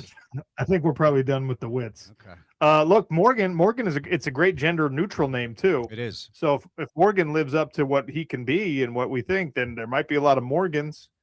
I wonder if there were ever any Jimmers. There were some Jimmers. Okay. I have a friend, a high school buddy, who named his kid Taysom. Okay. That's a choice. It's a very very Provo. Although Taysom grew up in Idaho, right? Yeah, I think so, but that's the same thing. Yeah, fair enough. Idaho and Provo are the same. No notes. Dalton, remember? Dalton. Dalton's a good name. Mm-hmm. Good solid name. There's probably, like, if you go back to just 5 years ago, bet there were a lot of Utah fans that had Camerons coming out, I have a 4.5-year-old daughter whose name is Cameron, but that wasn't why. But Cam, there's probably some kids that were influenced by the Cam Rising phenomenon, the Dalton Kincaid phenomenon, the Brant Keithy phenomenon, maybe. You'd have to be a real diehard fan to name your child after the quarterback or somebody that plays for your favorite college football team. Yeah, you would.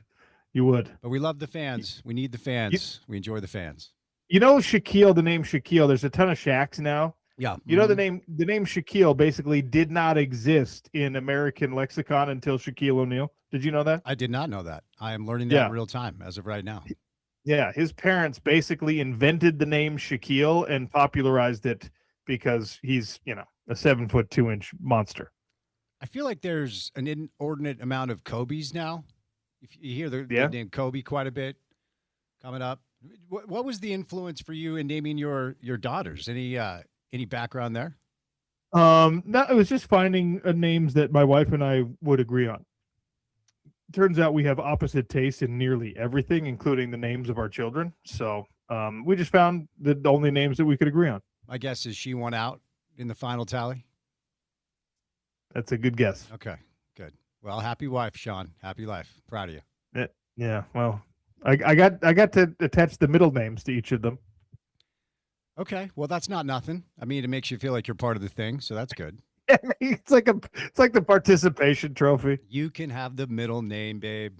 Go ahead. Yeah. Great. Anyway, Spence, have a great show. Thanks, buddy. All of you out there listening, have a great weekend. Thank you for tuning in to the Sean O'Connell Show. We'll do it again on Monday. It's ESPN 700 and 92.1 FM.